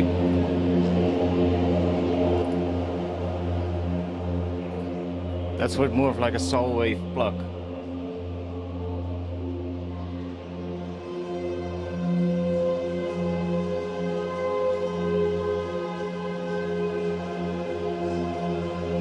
That's what I mean. Instant atmosphere. Because depending on what you send into it, you're gonna get completely different results. So if we have like a more saw wave kind of sound, we're gonna get a saw wave kind of sounding pad.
Sorry.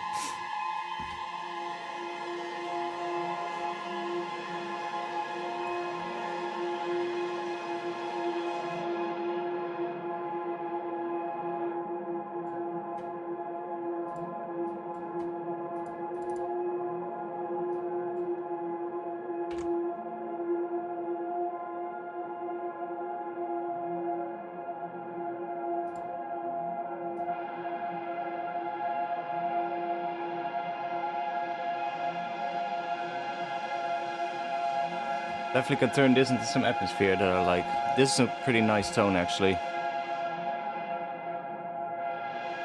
It's just an F minor chord, basically, so...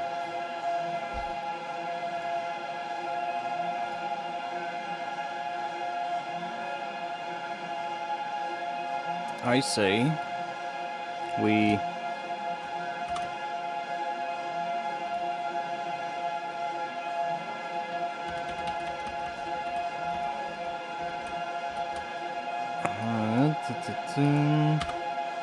I'm just gonna bounce that to audio.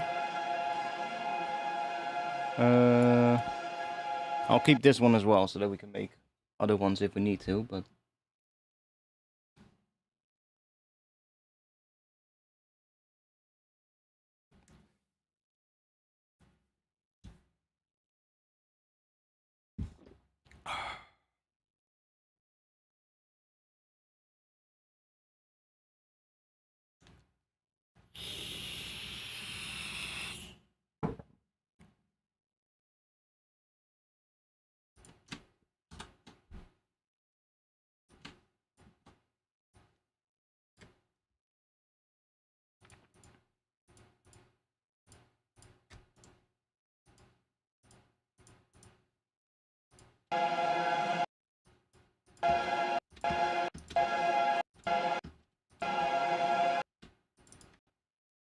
So what I also like to do a lot of times is just take like a section that is, I don't know, maybe a bar or like 2 beats or something, and just loop that so that you get like,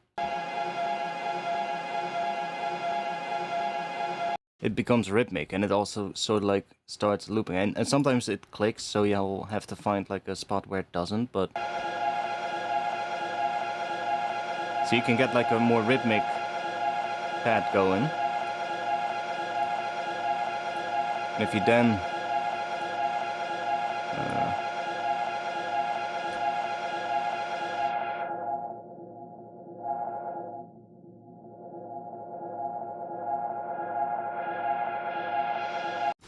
can get some pretty cool stuff as well.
Yeah, I need to think about what we're gonna do, because we're slowly getting stuck.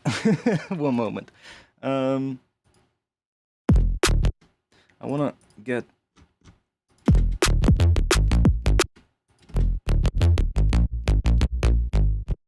It is kind of nice, that bass, so I want to do something with that. Obviously needs a bit more something, but it has a nice tone, so pattern could maybe be slightly different or change a little bit here and there, but what can we do in terms of...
Don't like that one. That one we can definitely use for some shuffle. Didn't I made...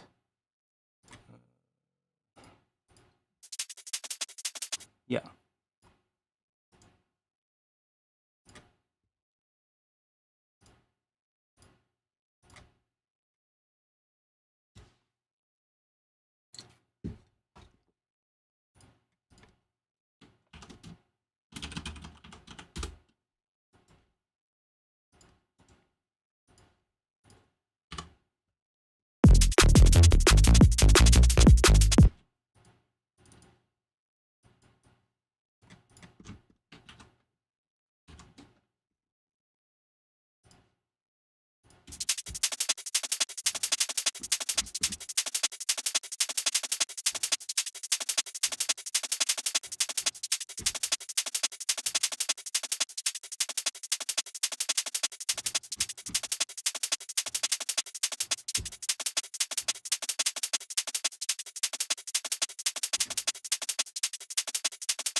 Let's grab an addictive drums.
Okay. I like that.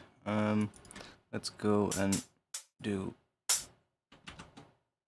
that.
Okay, so you guys can see that right now. You can see that. Do that. Right here, you've got this little randomized thing. You just bring this down to like, I don't know, like 5 or 6, something really low, and then just select the notes that you kind of want to randomize the volume a little bit, and then you can go here and just click this button, that randomize button, down there, and you just randomize the velocities a little bit. So now it's a little bit more random, and you can just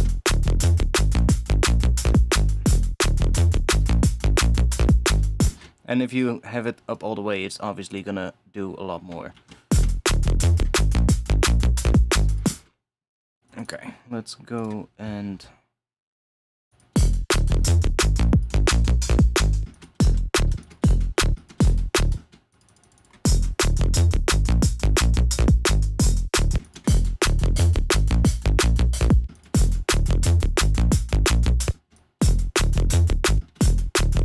yo, Kenny.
I'm so like trying to figure out which ones I like.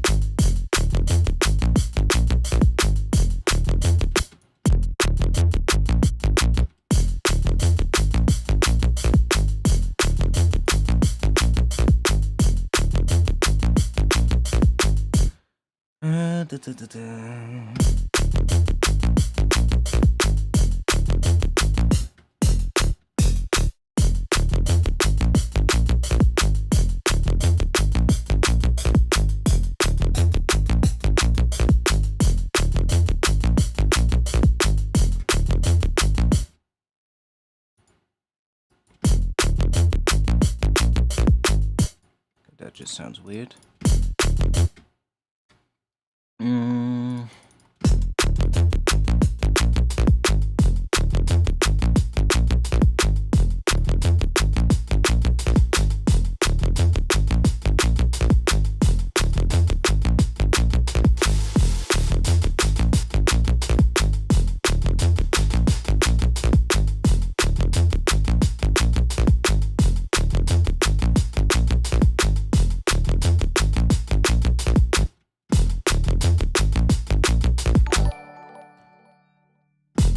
That kind of scared me. Holy shit.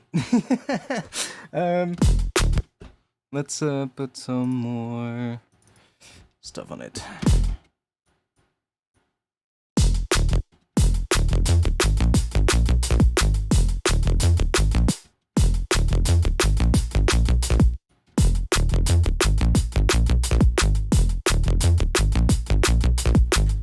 Okay, that kind of works.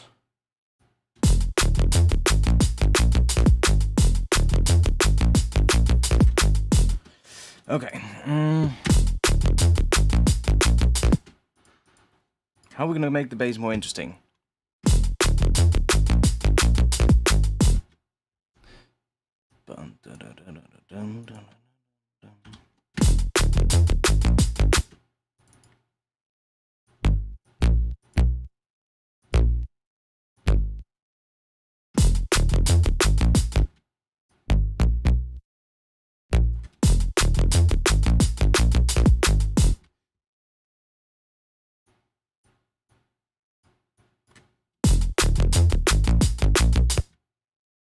I'm hearing something here as a variation, but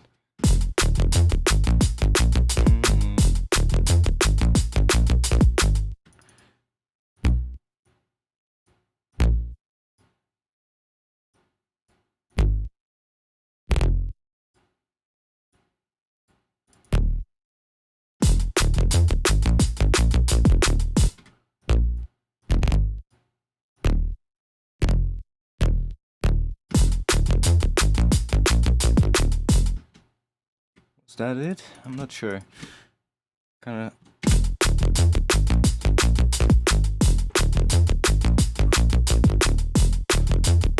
Kinda works. Let's just do that one a little bit late, just what I did with the other one.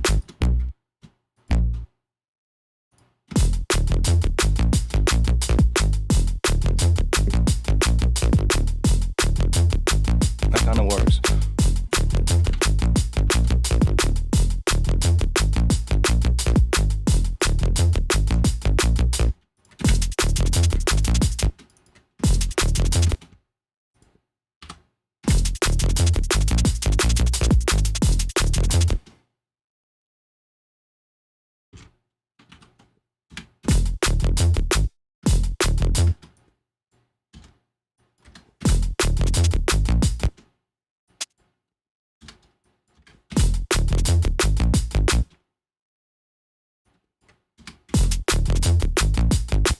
Hey.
It's basically just, I'm working on a sample pack, and for that I am converting the loops to a Rex format as well. So if I take that one loop that I used for it, I only did one up until now in Rex, but it's basically just this shaker loop, so like that shaker loop, and then just chopped up into a Rex groove, which sounds the same, but has all the warp markers or like the transient markers embedded in the file.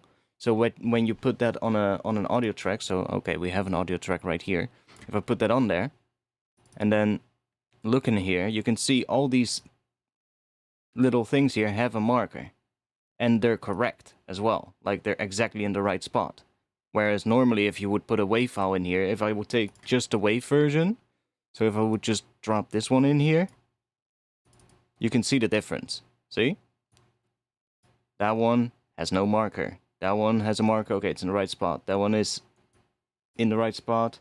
That one is not even in the right spot. See? So that's the downside of how Ableton detects transients. It's not really that good at it. And it misses a lot of them. Like, this is clearly a new sound. Like, we can all see that. There's silence in between this one and the next one. But Ableton is just like, nope, there's not a sound there. That's just part of this one. You know? So that's why I'm converting them into Rex files. And then if you have a Rex file, then you have all these markers. Because, well, it depends. Like, if the person who's making the Rex file didn't do the chopping in recycle properly, then they might still not be in the right spot, or you might still be missing some. But I've chopped this one up myself, so I know that they're in the right spot.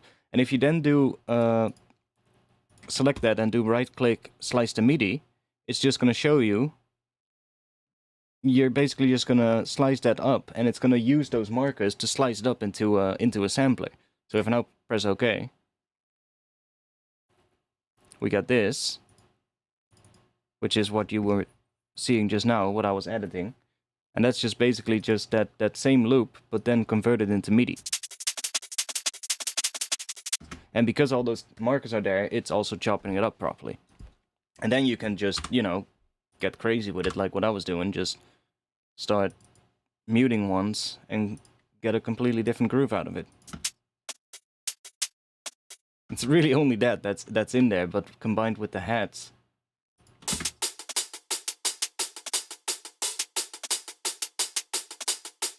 It kind of works.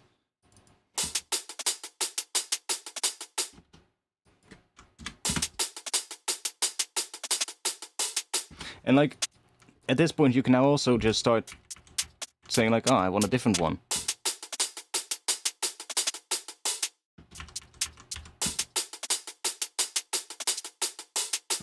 Right, so you don't even have to stick to just the pattern that it was. You can just start changing the pattern up. But it's quite nice having them in Rex format for this reason.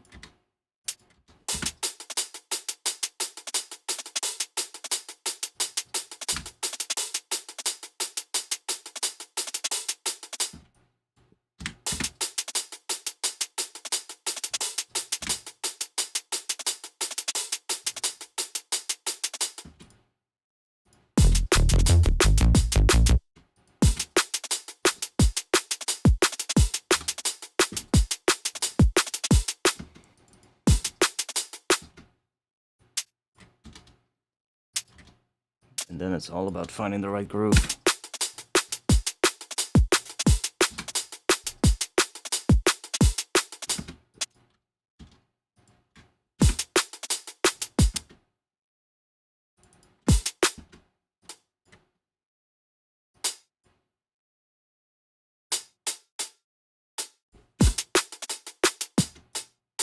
I don't like this one yet, though.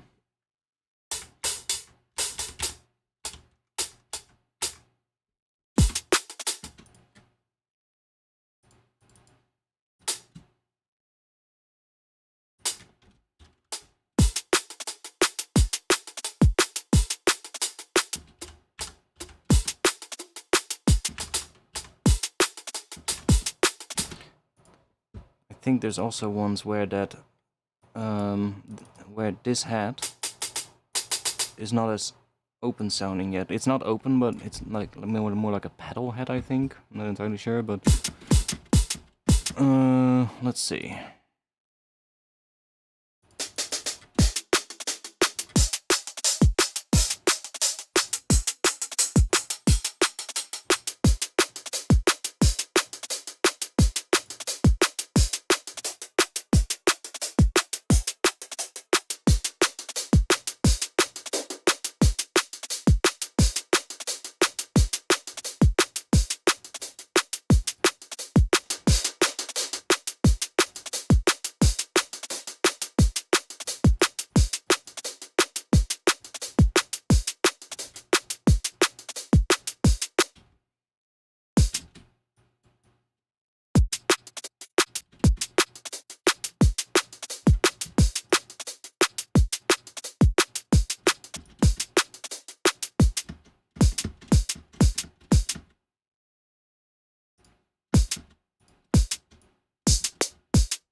Not entirely sure. Maybe I'll do some other heads.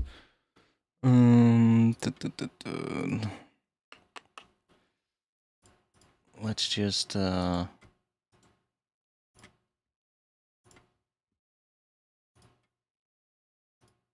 Let's just chuck a drum rack in there.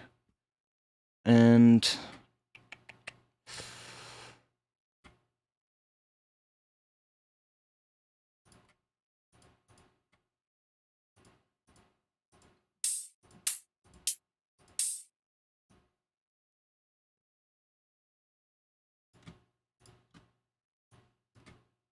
let's just chuck those in there.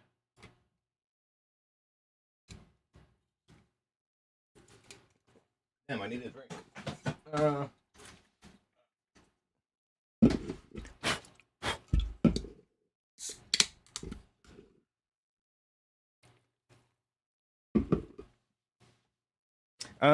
The heads by default are penned slightly left, because that's like how they would be penned in real life. I didn't do that just now, but I usually pen them center just for that reason. But then still some of them, yeah, sound a little bit more to one side. I agree. I think that's probably with how they were recorded or something.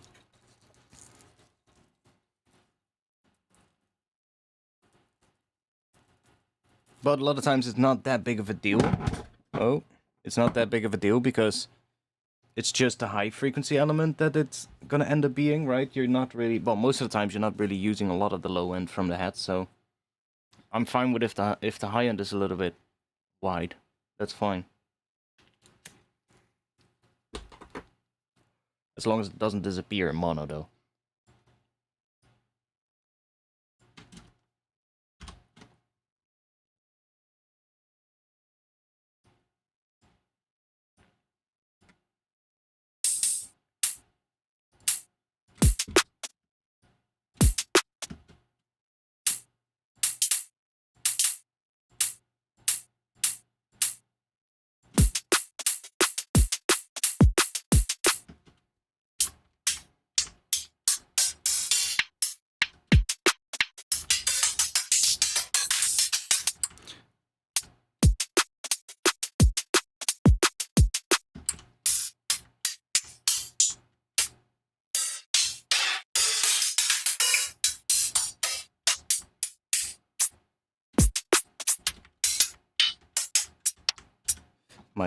Might have been better to take a different folder heads, because this one I haven't organized yet.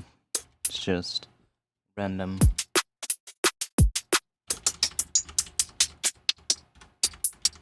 Random heads.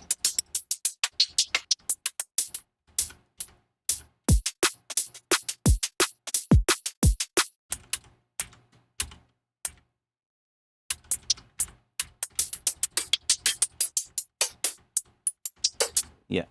Let's just do this. Let's see.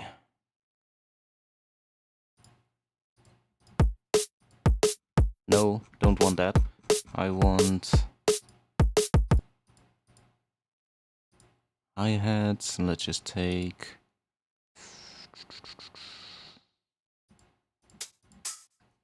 that should do.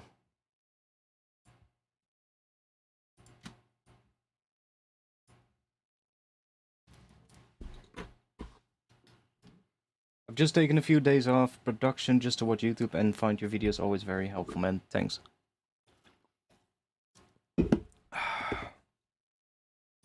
Now, if only we can make this one great today, that would be fine. That would be nice.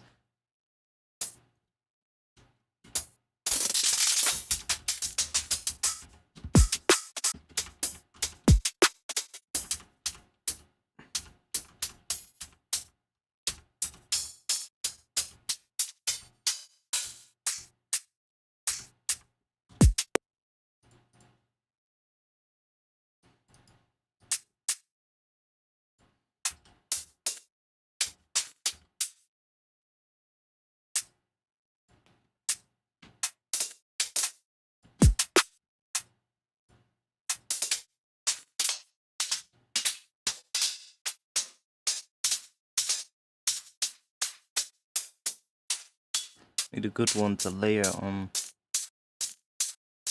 the kick. Let's see.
Just chuck them in like that.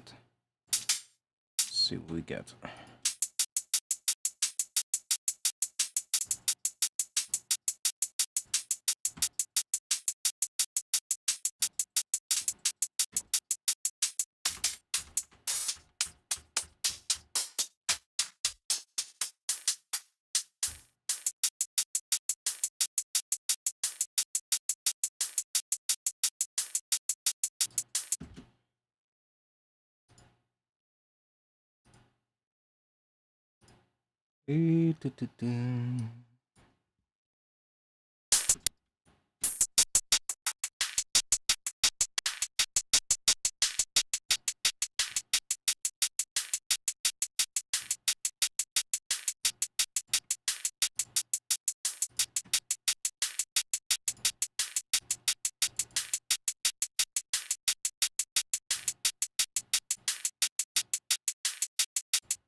Which one is that first one? That is 82. Okay. If I go to 82 in here.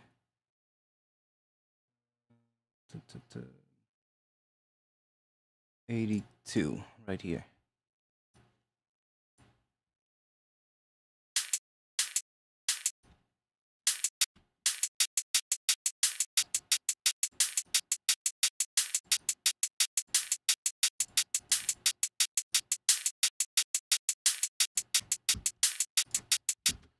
Okay. Now I'm gonna turn that one off for now. The kick sounds a bit weird as well, so let's mess with this a bit.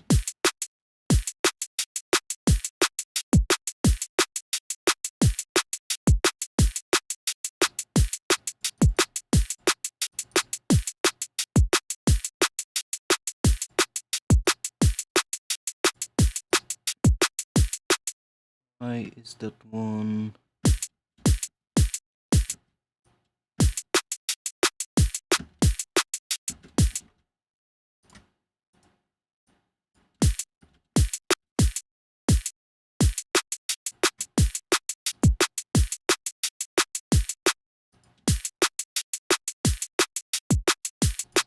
It's gonna get too quiet now, I know, but I wanna check real quick. What if we grab that one and that one?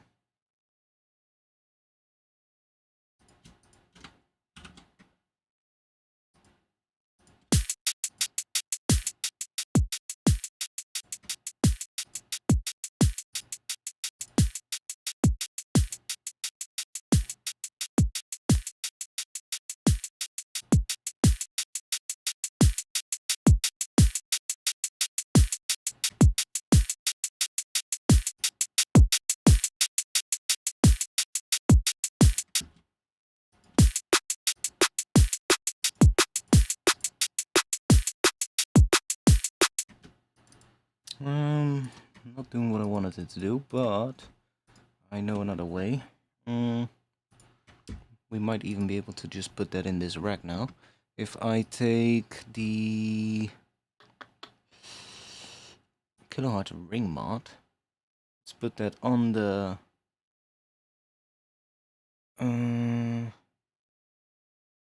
should I just put it on this one? Yeah, let's try that. So if I select an input here, so if I select the kick drum channel as the input, then now the kick drum is coming in the ring mod, and I can select input 3, 4 here. So now the kick is coming in as the input. And it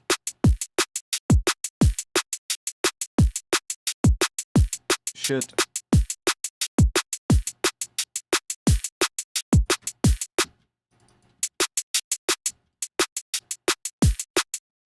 it's not really yeah, it is doing it, but it's kind of like making that one a little bit crunchy, but it's not really doing it as much as I hoped it would do.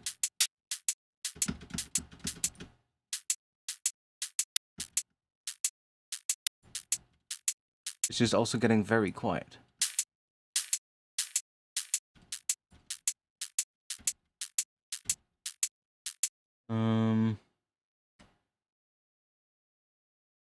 But because I put it only on that one, I can just do that.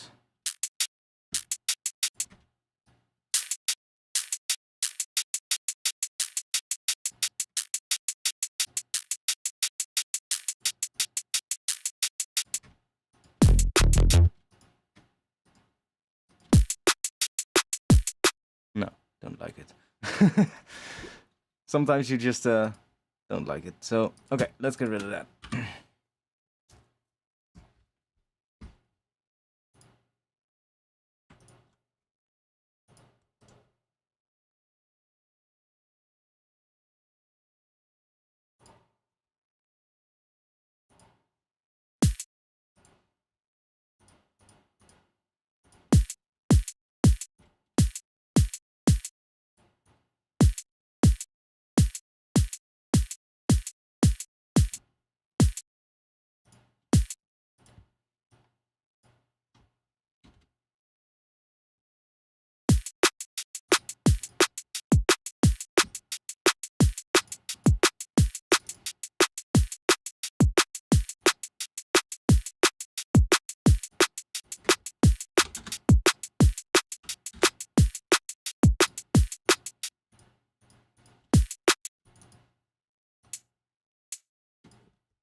Hmm.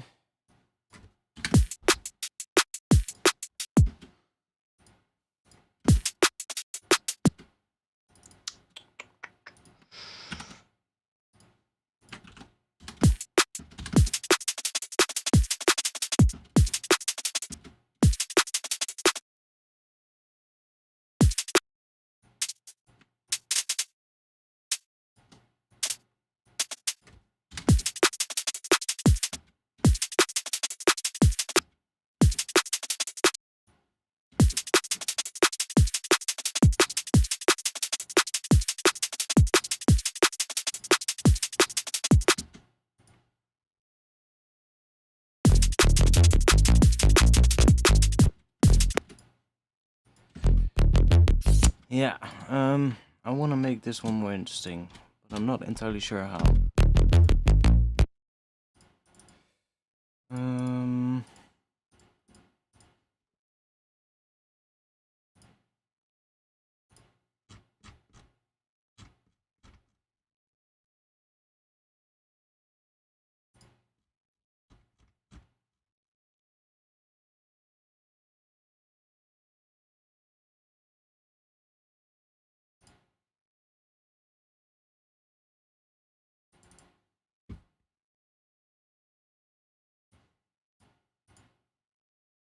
oh yeah, that one is bugged. Let's not use Rift. I need to update Rift. The other one can we try?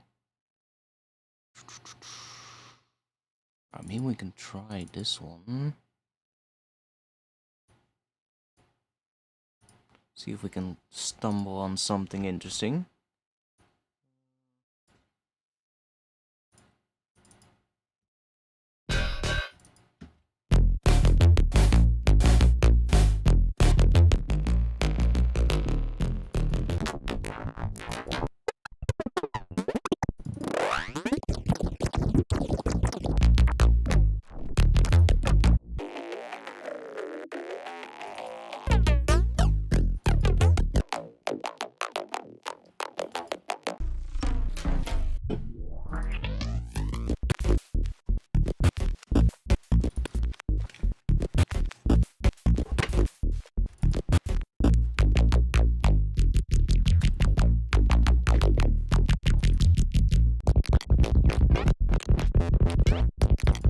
It's a bit much.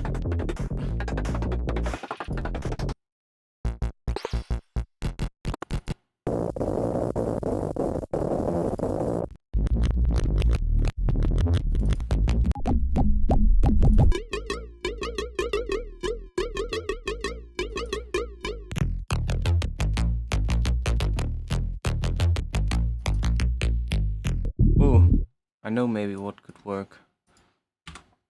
What if we put a thermal in here? I know it's a little bit slow with going through presets, but it might be a nice one to have in here. Maybe put it in front of the saturator. Now there's also a lot of presets here that might be too much, so let's see.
Ooh, that's kind of cool, that.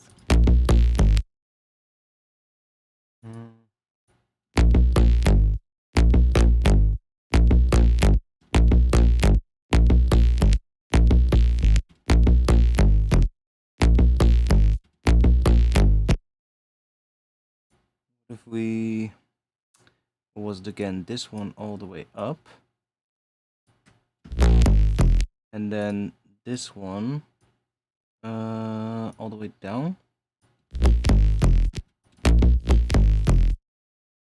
And we have to adjust this so that it is in line with that.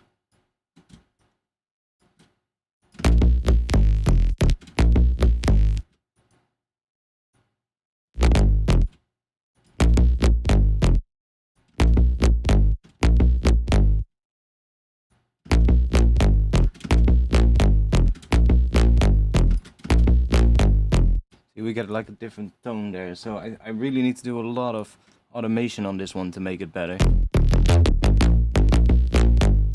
But we get some really cool stuff then, and then it's all about finding good drums for it. I don't like the drums we have right now.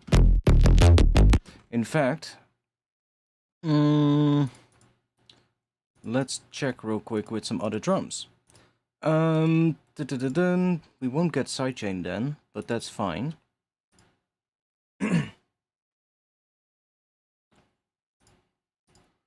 Like, what if we have a bit more of a, I don't know, a break?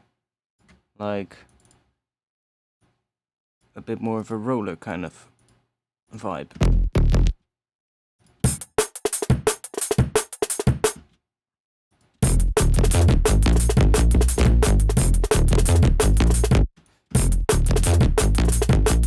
It's a bit loud compared to the drums, but I can real quickly just put in a sidechain. If I just do that.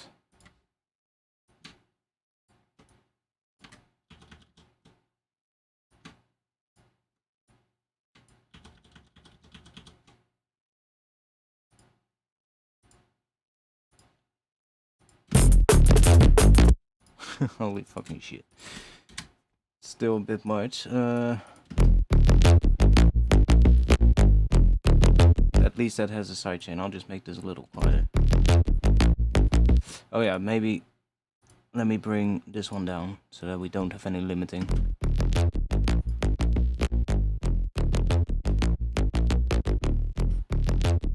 Besides the Funk kit, is the Fairfax 2 best recommended for funky? I like a couple of kits actually. There's a bunch of ones that I like. The Black Velvet kit is pretty nice. The Funk kit is my favorite, definitely. But there's also a couple of ones that I don't know if they're included with a pack. It's those piccolo snares. It's like they're like really small snare drums basically. But those are really nice as well. And then there's one snare called the Pearl Reference, which I think is from the Funk kit, but I could be wrong.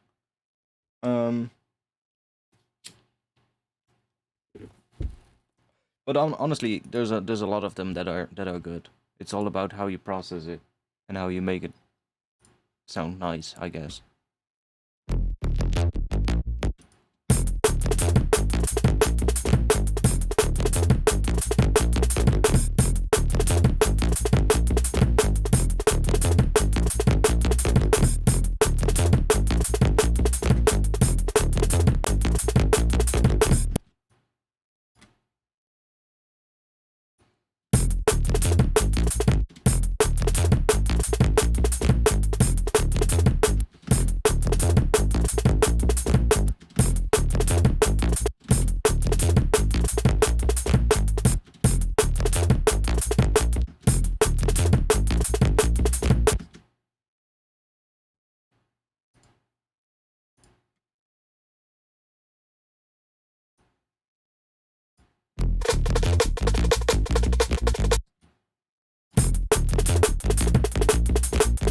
Yeah, definitely needs a regular drum bass pattern.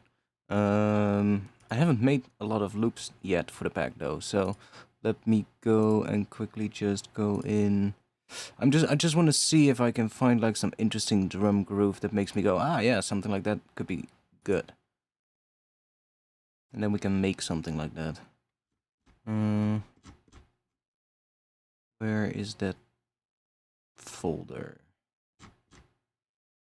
This one?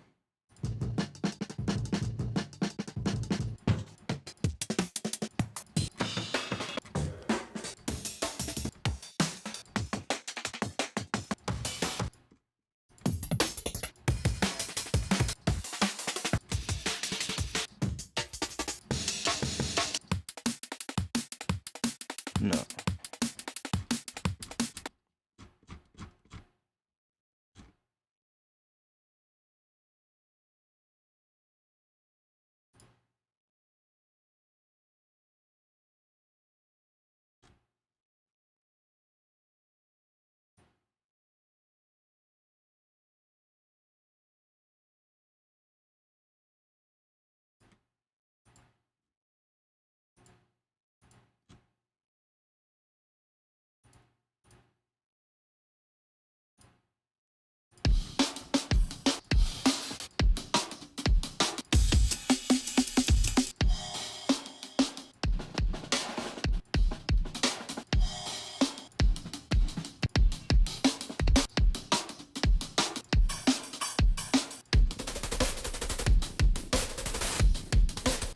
Where is that other pack? Is it in packs, I guess?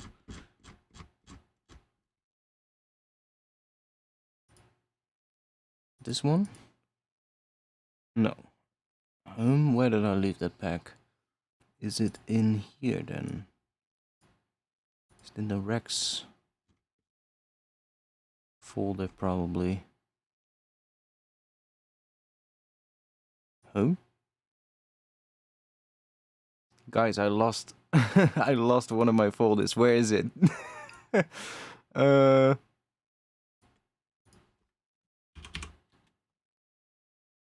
Ah, it's probably this one. Yeah, that's the one I was looking for. That has like a ton of different drum patterns that are really helpful.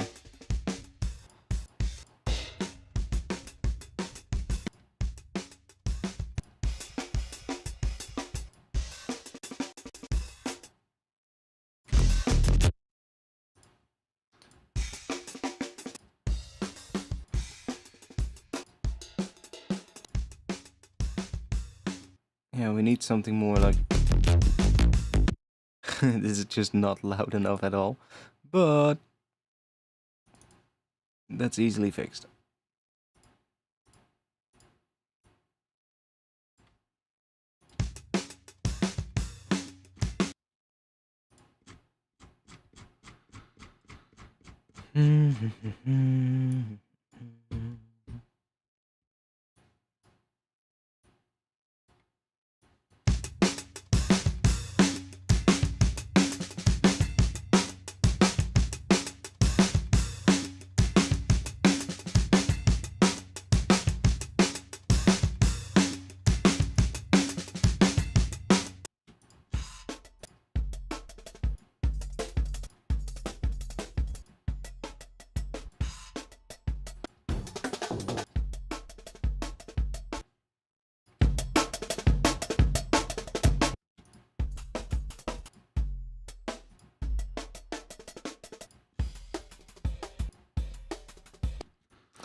Yeah, I kind of know what pattern we need.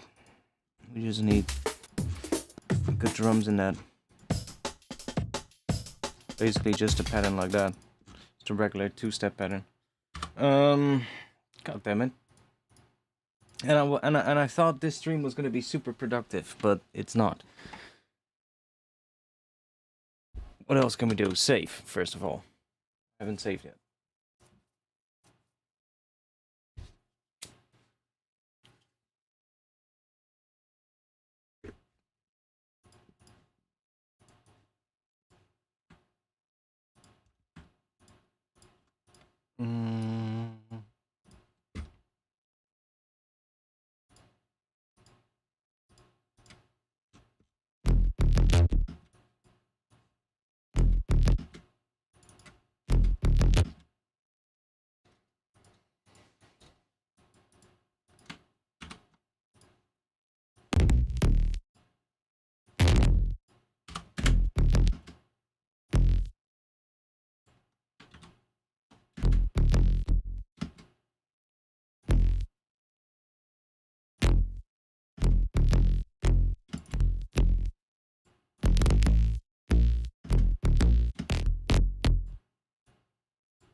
So I'm thinking of other grooves.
Yeah, I like that, but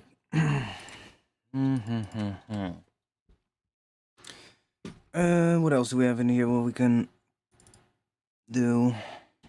Oh yeah, let me also copy this automation real quick.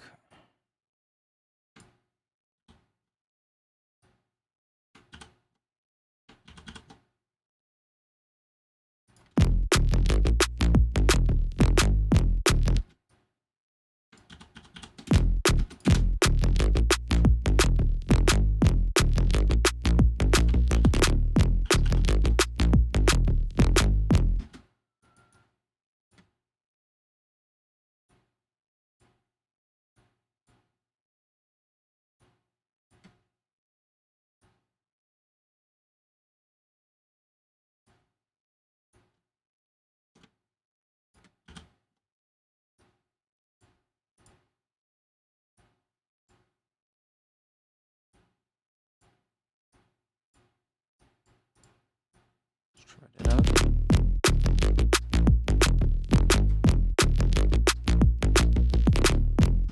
It's a little weird there.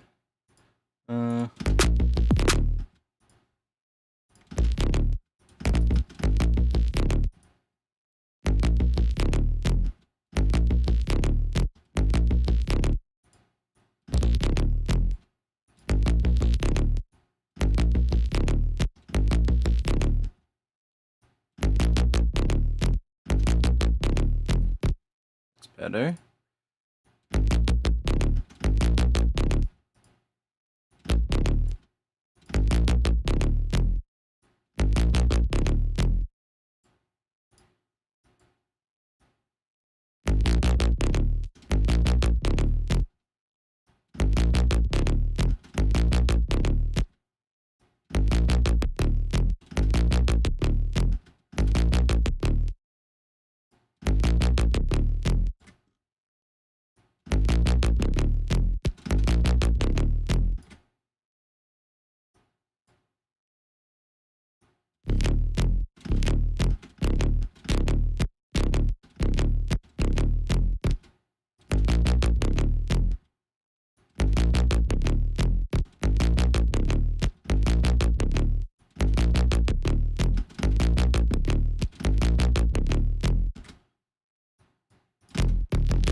kinda.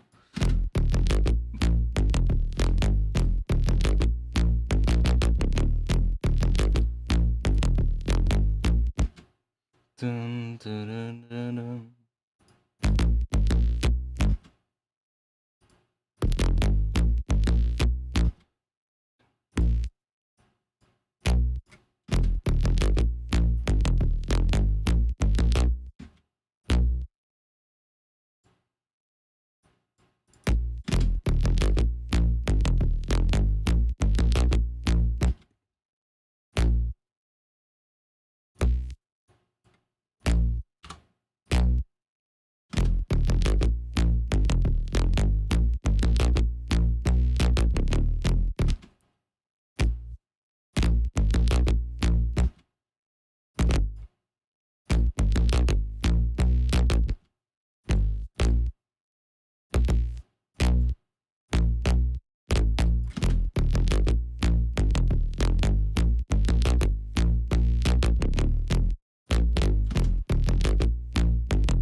What can we do there? Let's think.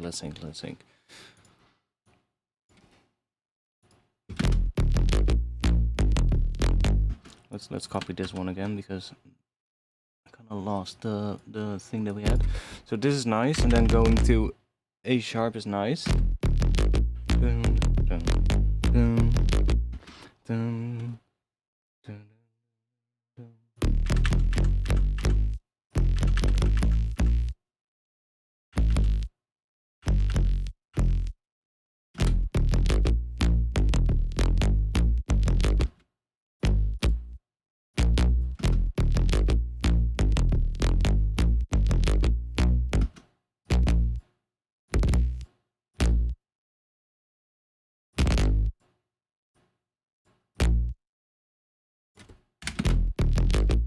Just needs a little variation so that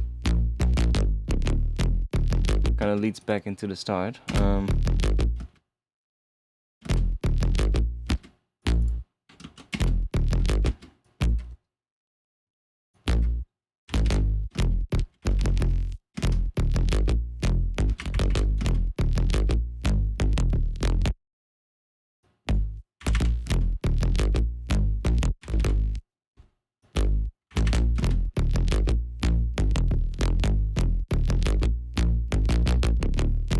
Like that's a nice sort of like groove. Let's go back in here actually.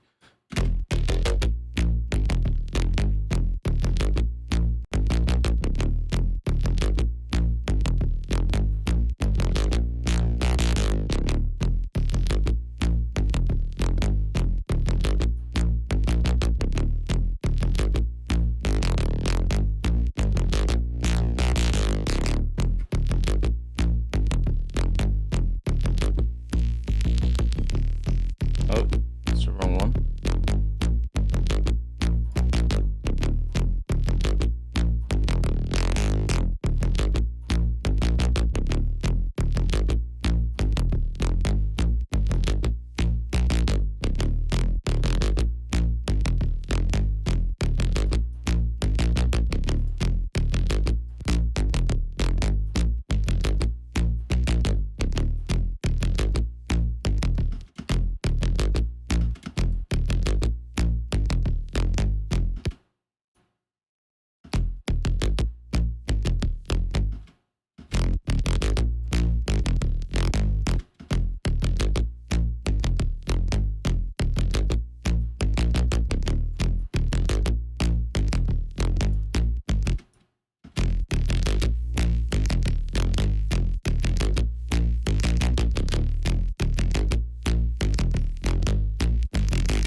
Oh. Let's do that.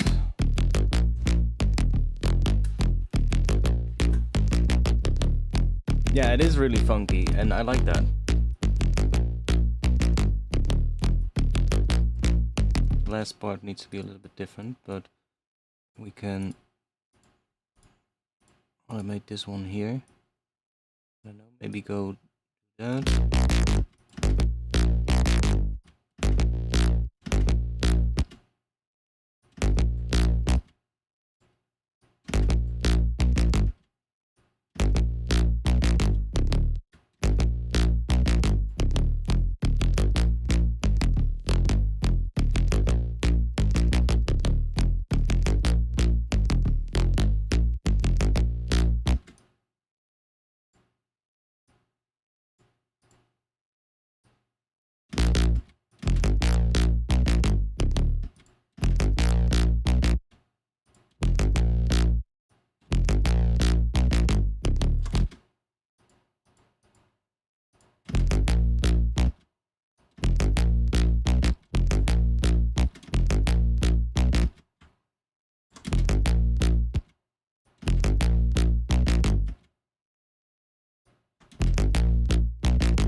The last part though, let's think.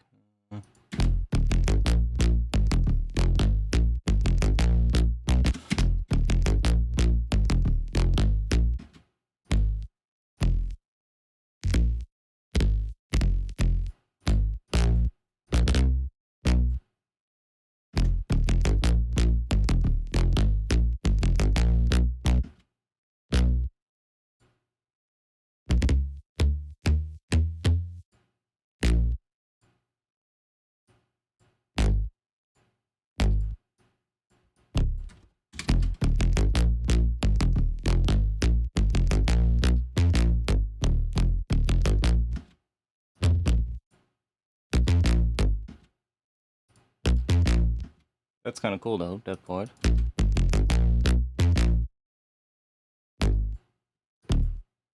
Drum. Little pause that could also work.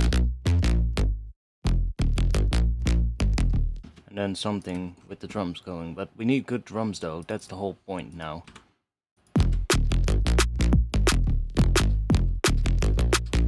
The kick needs a layer, like it needs I guess just a hat on top of it or some noise.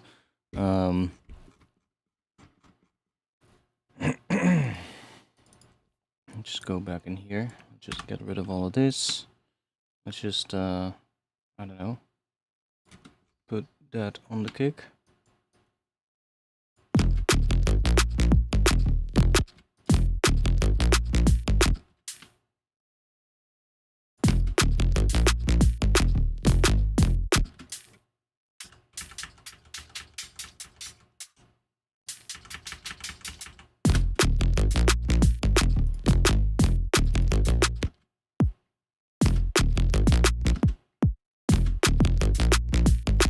Ooh, where is the kick gonna be actually with this groove?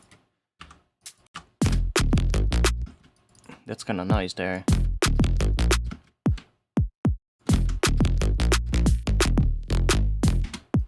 There.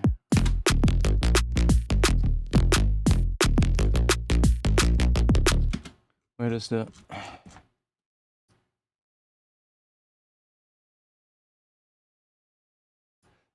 what if we do it there? And then let's grab you.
where to take it from here, that's the point.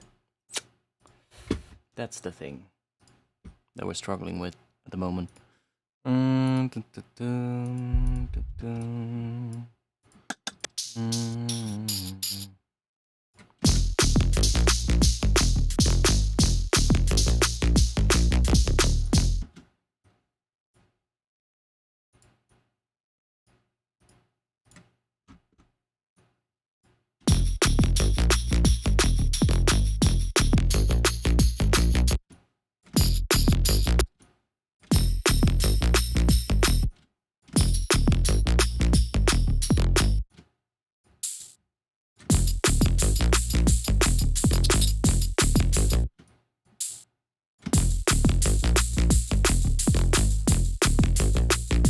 Ooh, that actually works pretty well.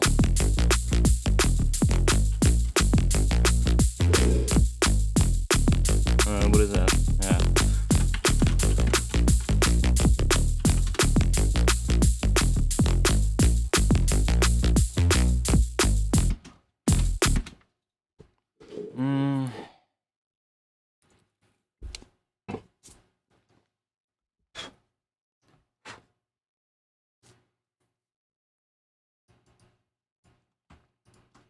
See, this is the thing. I said I'm gonna start with a bass today, and then the issue that I always have is what now, and I find it really hard to figure out what to do to lead into this, as opposed to when I start with an intro and I well, basically write an intro and then think about what comes after that. It feels more natural to me to have something first for an intro and then lead into something else. Now I'm thinking like, where do we take this?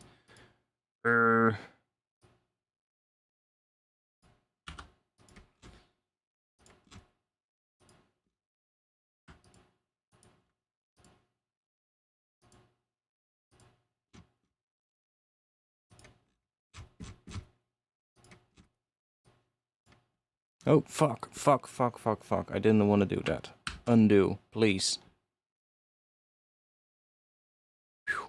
There we go.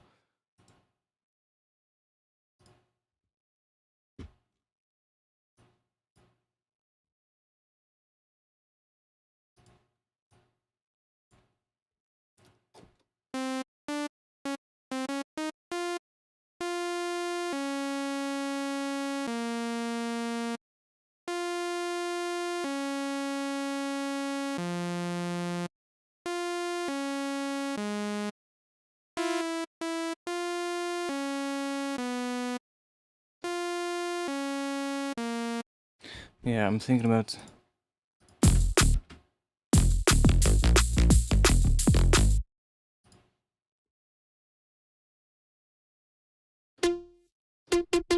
Oh, it's the wrong patch, but it doesn't matter.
See?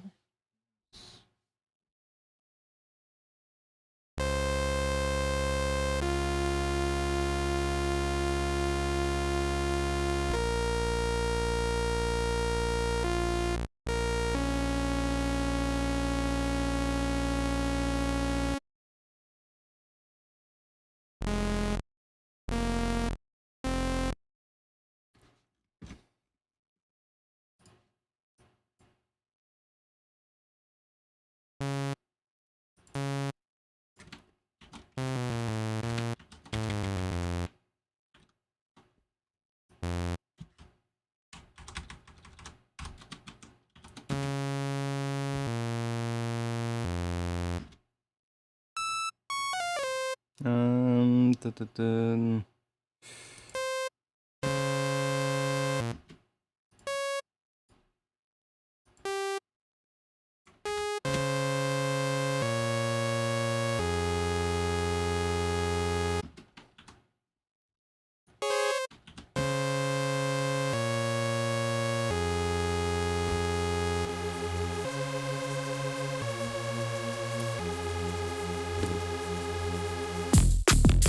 Yeah, I know, I know.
Mm.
Because we need something, because if the drop is going to be funky, then I feel like we want to do something like that in the intro as well, right?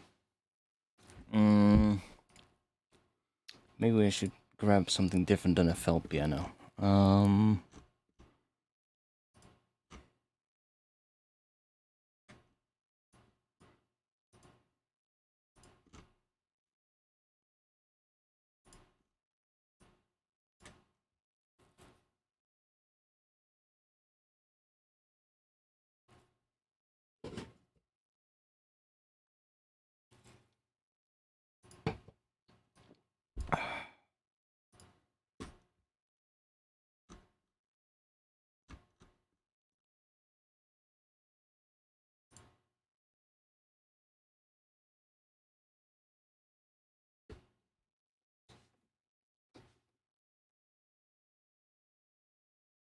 Not hearing you.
Yeah, I'm gonna think about this.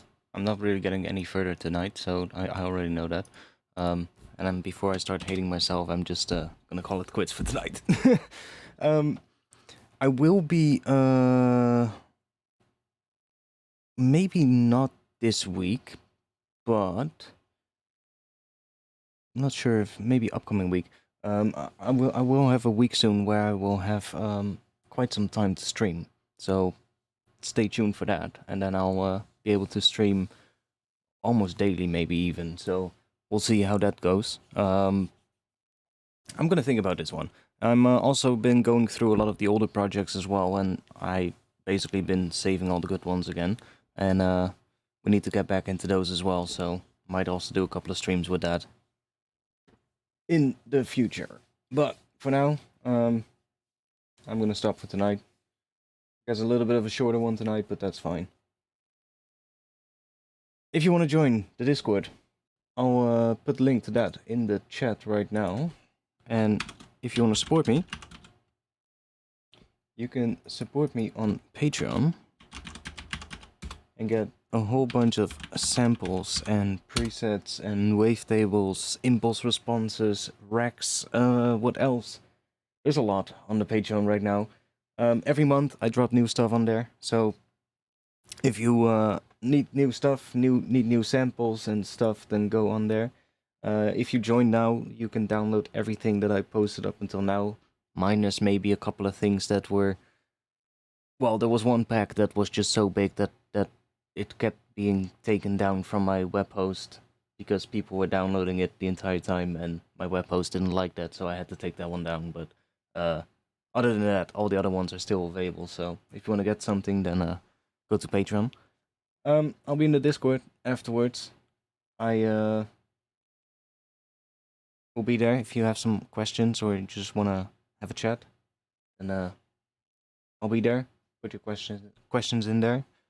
I'll be back maybe this weekend if I feel like it. Sunday is always like, if I feel like it, then I might stream.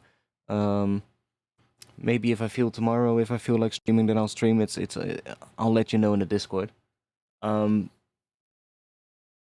all depends if I figure something out that I like, that I want to keep working on. You know, that's the whole thing.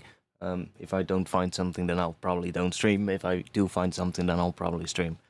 But I'll let you all know in Discord when I do stream, so join the Discord.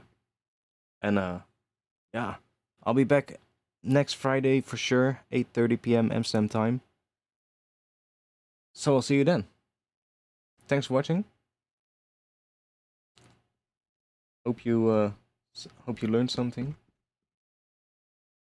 And then I'll see you all in the next one.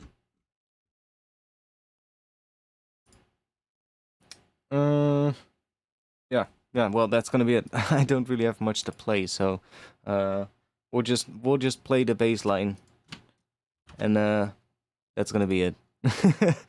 I'll see you all in the next one. Peace.